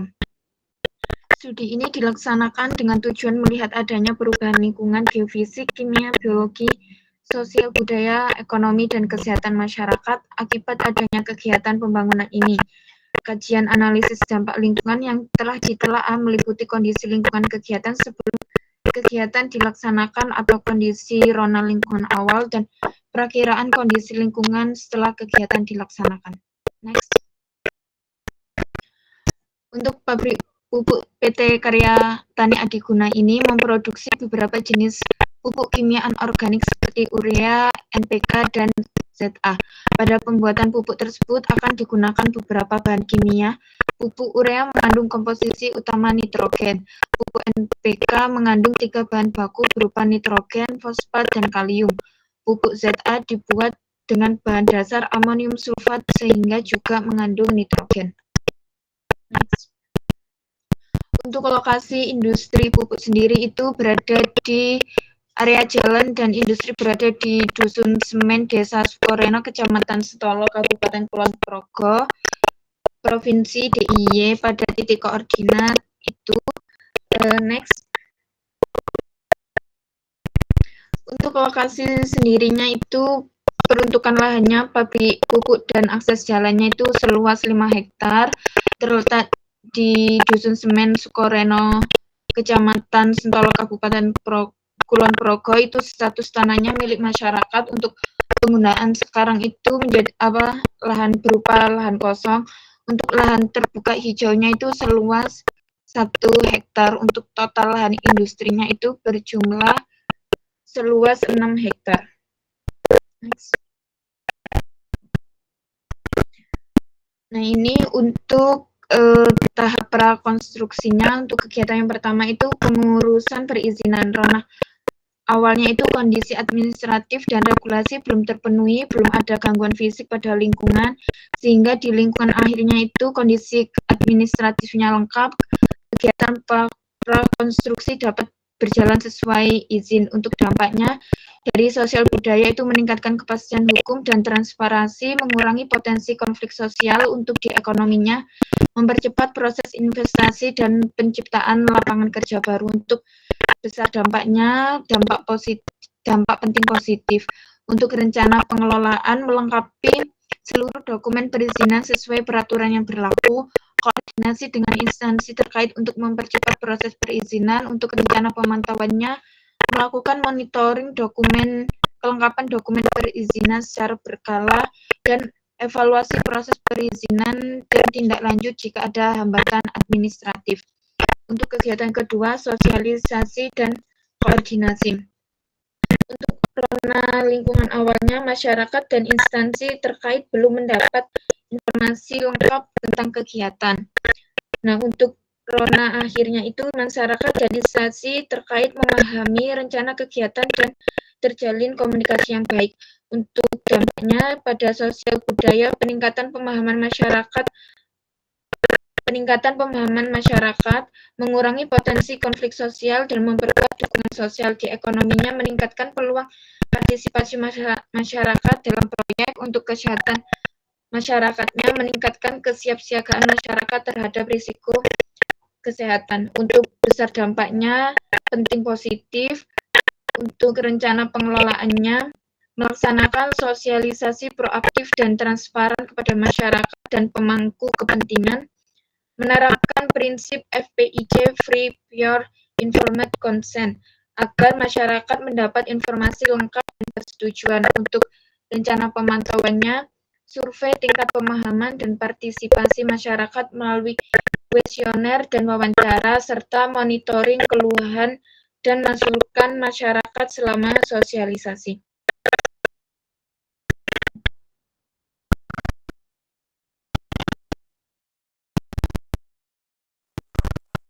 Kemudian kegiatannya inventarisasi lahan plasma. Rona lingkungan awalnya yaitu lahan belum terinventarisasi, potensi konflik penggunaan lahan dengan masyarakat plasma. Rona lingkungan akhirnya yaitu data lahan plasma lengkap, potensi konflik dapat diminimalisir. Dampaknya yaitu dampak geo, gangguan struktur tanah minimal akibat survei dan pengukuran, biologinya gangguan habitat mikroorganisme tanah dan flora fauna lokal jika survei tidak hati-hati, sosial budaya potensi konflik sosial jika tidak dikelola, penting untuk menghindari sengketa lahan. Ekonomi menjamin kejelasan kepemilikan lahan untuk investasi dan pengembangan ekonomi lokal. Kesehatan masyarakat, risiko paparan mikroorganisme patogen minimal. Besar dampak geo, dampak tidak penting. Biologi, dampak penting negatif. Sosial budaya, dampak penting negatif. Ekonomi, dampak penting positif. Untuk rencana pengelolaan, melakukan inventarisasi partisipatif dengan melibatkan masyarakat plasma, penyusunan kesepakatan penggunaan lahan secara transparan dan adil, menghindari gangguan fisik berlebih saat survei dan pengukuran lahan.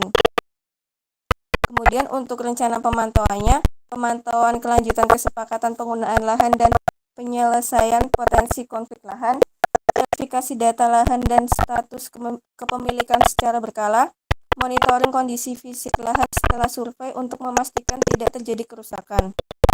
Selanjutnya pembebasan lahan. Lahan masih dikuasai oleh masyarakat atau plasma, belum ada gangguan fisik. Kemudian rona lingkungan akhirnya lahan telah dialihkan untuk pembangunan perubahan penggunaan lahan. Dampak geo, perubahan penggunaan lahan signifikan, potensi erosi dan sedimentasi. Fisikanya, gangguan fisik berupa perubahan struktur tanah dan kontur lahan. Biologinya, hilangnya habitat flora fauna lokal, gangguan mikroorganisme tanah. Sosial budaya, keresahan dan ketidakpuasan masyarakat pemilik lahan, potensi konflik sosial dan persepsi negatif dari masyarakat. Ekonomi, pengeluaran kompensasi dan ganti rugi, potensi peningkatan pendapatan masyarakat terdampak. Kesehatan masyarakat, stres dan gangguan psikososial akibat konflik dan pemindahan. Kemudian besar dampaknya yang geofisika dampak penting negatif, biologi dampak penting negatif, sosial budaya dampak penting negatif, ekonomi dampak penting positif dan negatif bergantung pengelolaan, kesehatan masyarakat dampak penting negatif. Rencana pengelolaan, melakukan sosialisasi dan musyawarah dengan masyarakat sebelum pembebasan lahan, menyusun mekanisme ganti rugi yang adil dan sesuai peraturan, mengelola dampak fisik pembebasan lahan dengan teknik konservasi tanah untuk mencegah erosi. Kemudian untuk rencana pemantauan proses pemberian ganti rugi dan kompensasi kepada masyarakat terdampak, monitoring penyelesaian sengketa lahan dan keluhan masyarakat secara berkala, pemantauan kondisi tanah dan vegetasi pasca pembebasan lahan. Kemudian persiapan fasilitas pendukung. Rona lingkungan awal, area masih alami, belum ada aktivitas konstruksi. Rona lingkungan akhir, area mulai digunakan untuk fasilitas pendukung seperti akses jalan dan kantor lapangan. Dampaknya, geo, gangguan tanah dan vegetasi lokal, resiko erosi dan sedimentasi, fisika kebisingan, debu, dan partikel padat yang tersebar di udara, kimia, peningkatan debu dan polutan udara lokal akibat alat berat, biologi, gangguan habitat mikroorganisme dan flora fauna kecil, penurunan keanekaragaman hayati lokal. Sosial budaya, gangguan sementara aktivitas pekerja, potensi resistensi sosial jika tidak dikelola dengan baik. Ekonomi, meningkatkan aksesibilitas dan peluang kerja lokal, mendukung kegiatan ekonomi lokal sekitar lokasi. Kesehatan masyarakat, gangguan pernafasan dan stres akibat debu dan kebisingan. Dampak besar geofisika kimia, yaitu dampak penting negatif. Untuk biologi, dampak penting negatif. Sosial budaya, dampak penting negatif. Ekonomi, dampak penting positif. Kesehatan masyarakat, dampak penting negatif. Untuk rencana pengelolaan, menggunakan metode kerja minim gangguan untuk mengurangi dampak fisik dan debu.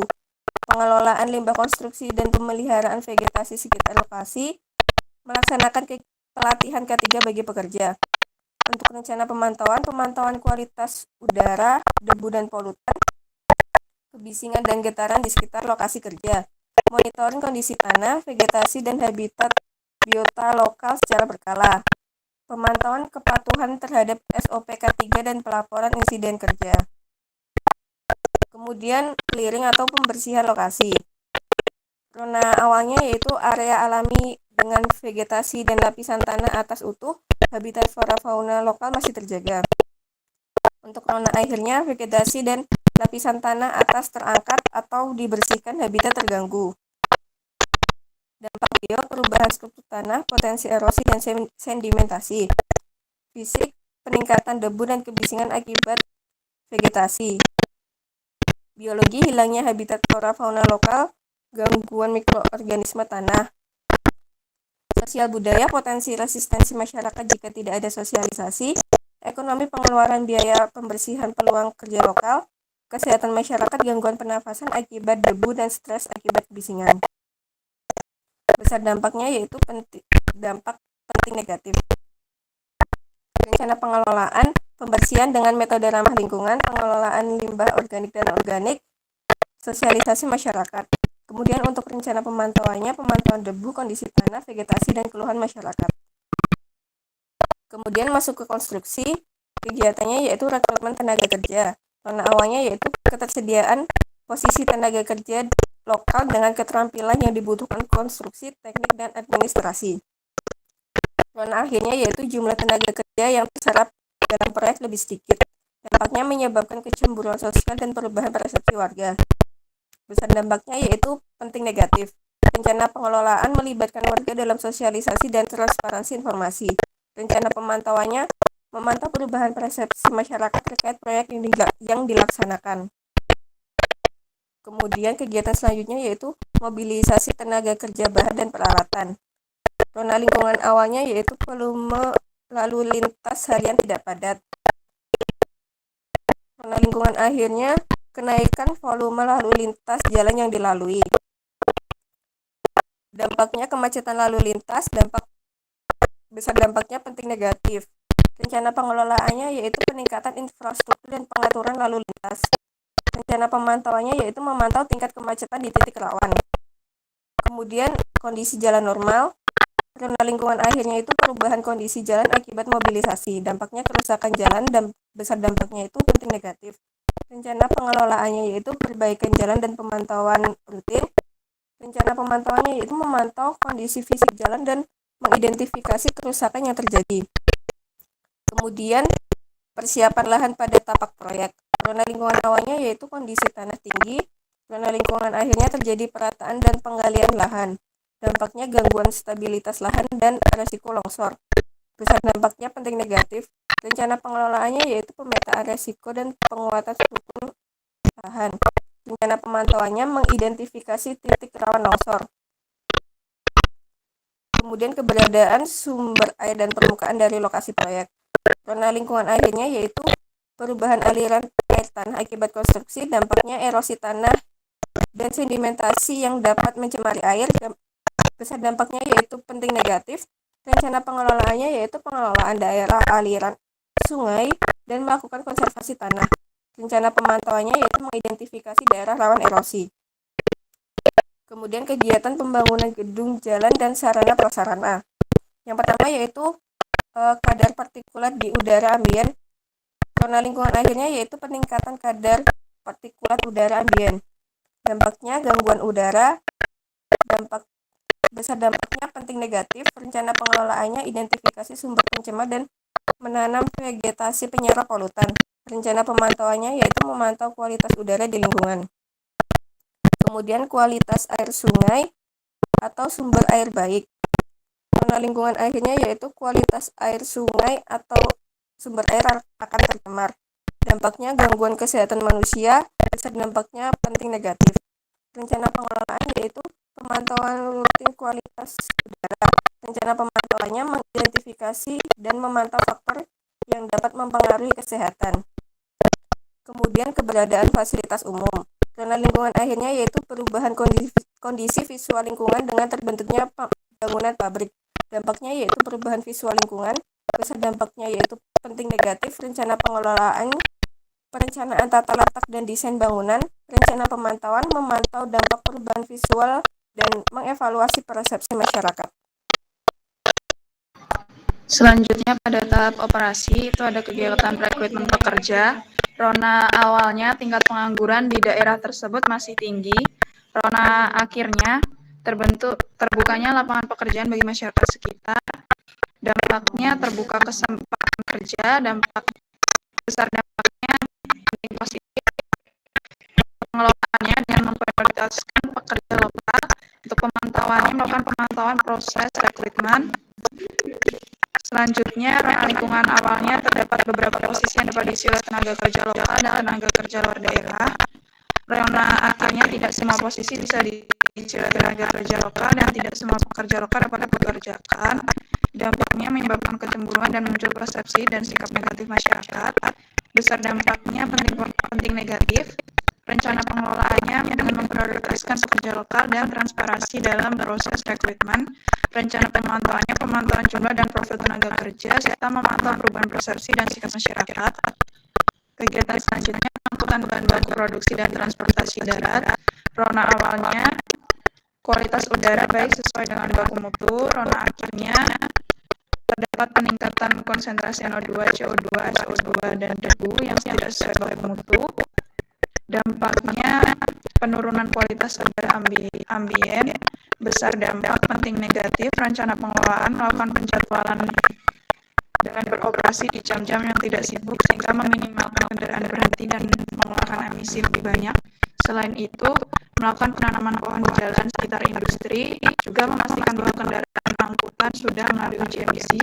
Untuk pemantauannya melakukan pengujian kualitas udara secara berkala, lalu dibandingkan dengan baku mutu yang ada. Selanjutnya, rona awalnya tidak banyak lalu lalang kendaraan, rona akhirnya banyak lalu lalang kendaraan pengangkutan bahan baku. Dampaknya gangguan dalam keselamatan berlalu lintas, besar dampak penting negatif. Untuk rencana pengelolaannya, membuat rute logistik dan mengatur jadwal pengangkutan di jam-jam yang tidak ramai aktivitas. Pemantauannya dengan melakukan pemantauan terhadap rute dan jadwal pengangkutan. Selanjutnya, rona lingkungan awal tidak terjadi kemacetan. Rona akhirnya terjadi kemacetan karena banyak kendaraan pengangkut bahan baku yang antri masuk ke pabrik. Dampaknya gangguan kelancaran lalu lintas. Untuk besar dampak penting negatif. Rencana pengelolaannya membuat rute logistik dan mengatur jadwal pengangkutan di jam-jam yang tidak ramai aktivitas. Rencana pemantauannya melakukan pemantauan kondisi lalu lintas sekitar lokasi dan pemantauan terhadap kepatuhan jadwal pengangkutan. Selanjutnya, rona lingkungan awalnya jalan itu jarang dilewati truk-truk besar.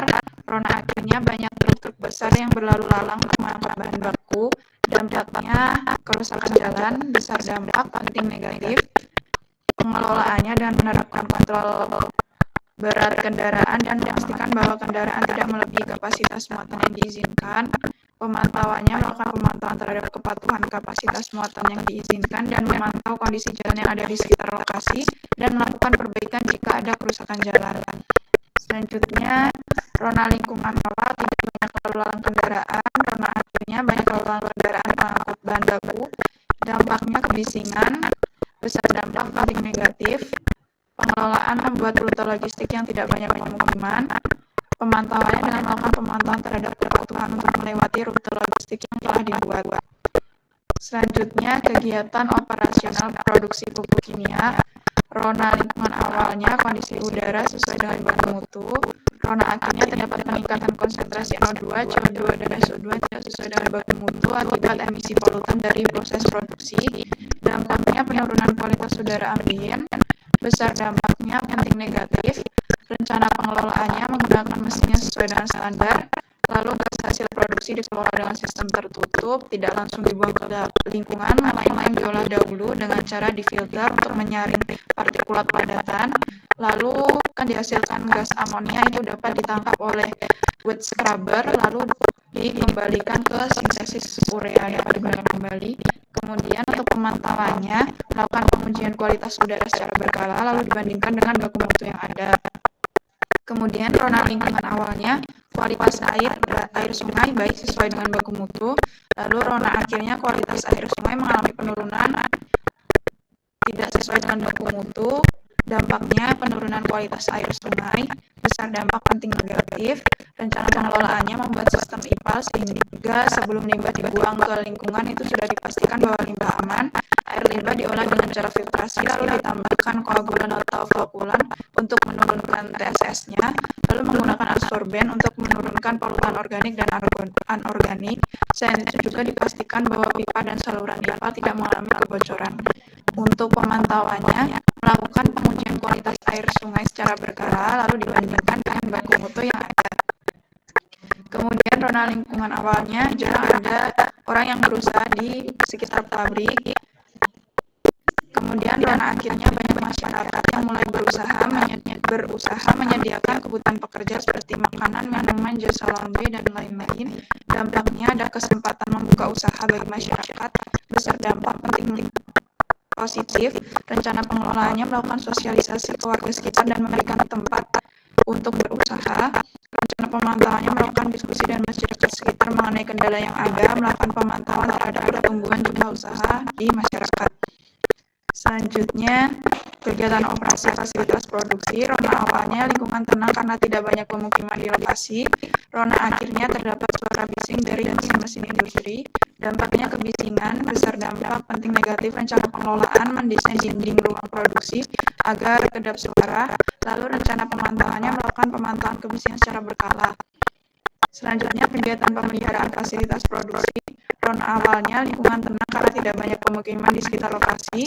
Rona akhirnya terdapat suara bising dari kegiatan pemeliharaan fasilitas produksi. Dampaknya peningkatan kebisingan, besar dampak penting negatif. Rencana pengelolaan mendesain dinding ruang produksi agar tidak suara. Rencana pemantauannya melakukan pemantauan kebisingan secara berkala saat ada pemeliharaan fasilitas produksi. Selanjutnya, rona awalnya limpasan air permukaan normal. Rona lingkungan akhirnya limpasan air permukaan meningkat dari aktivitas pembersihan fasilitas produksi. Dampaknya terjadi peningkatan limpasan air permukaan, besar dampak penting negatif. Rencana pengelolaannya membuat saluran drainase tertutup dan semua air harus dipastikan mengalir ke IPAL.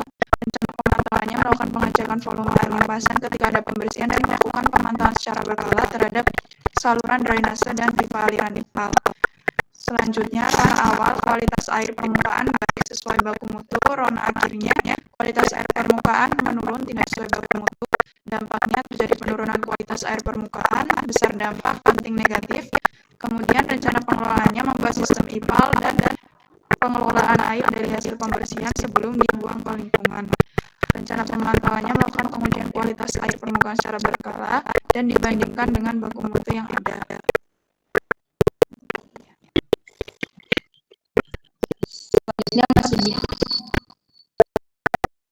Selanjutnya masih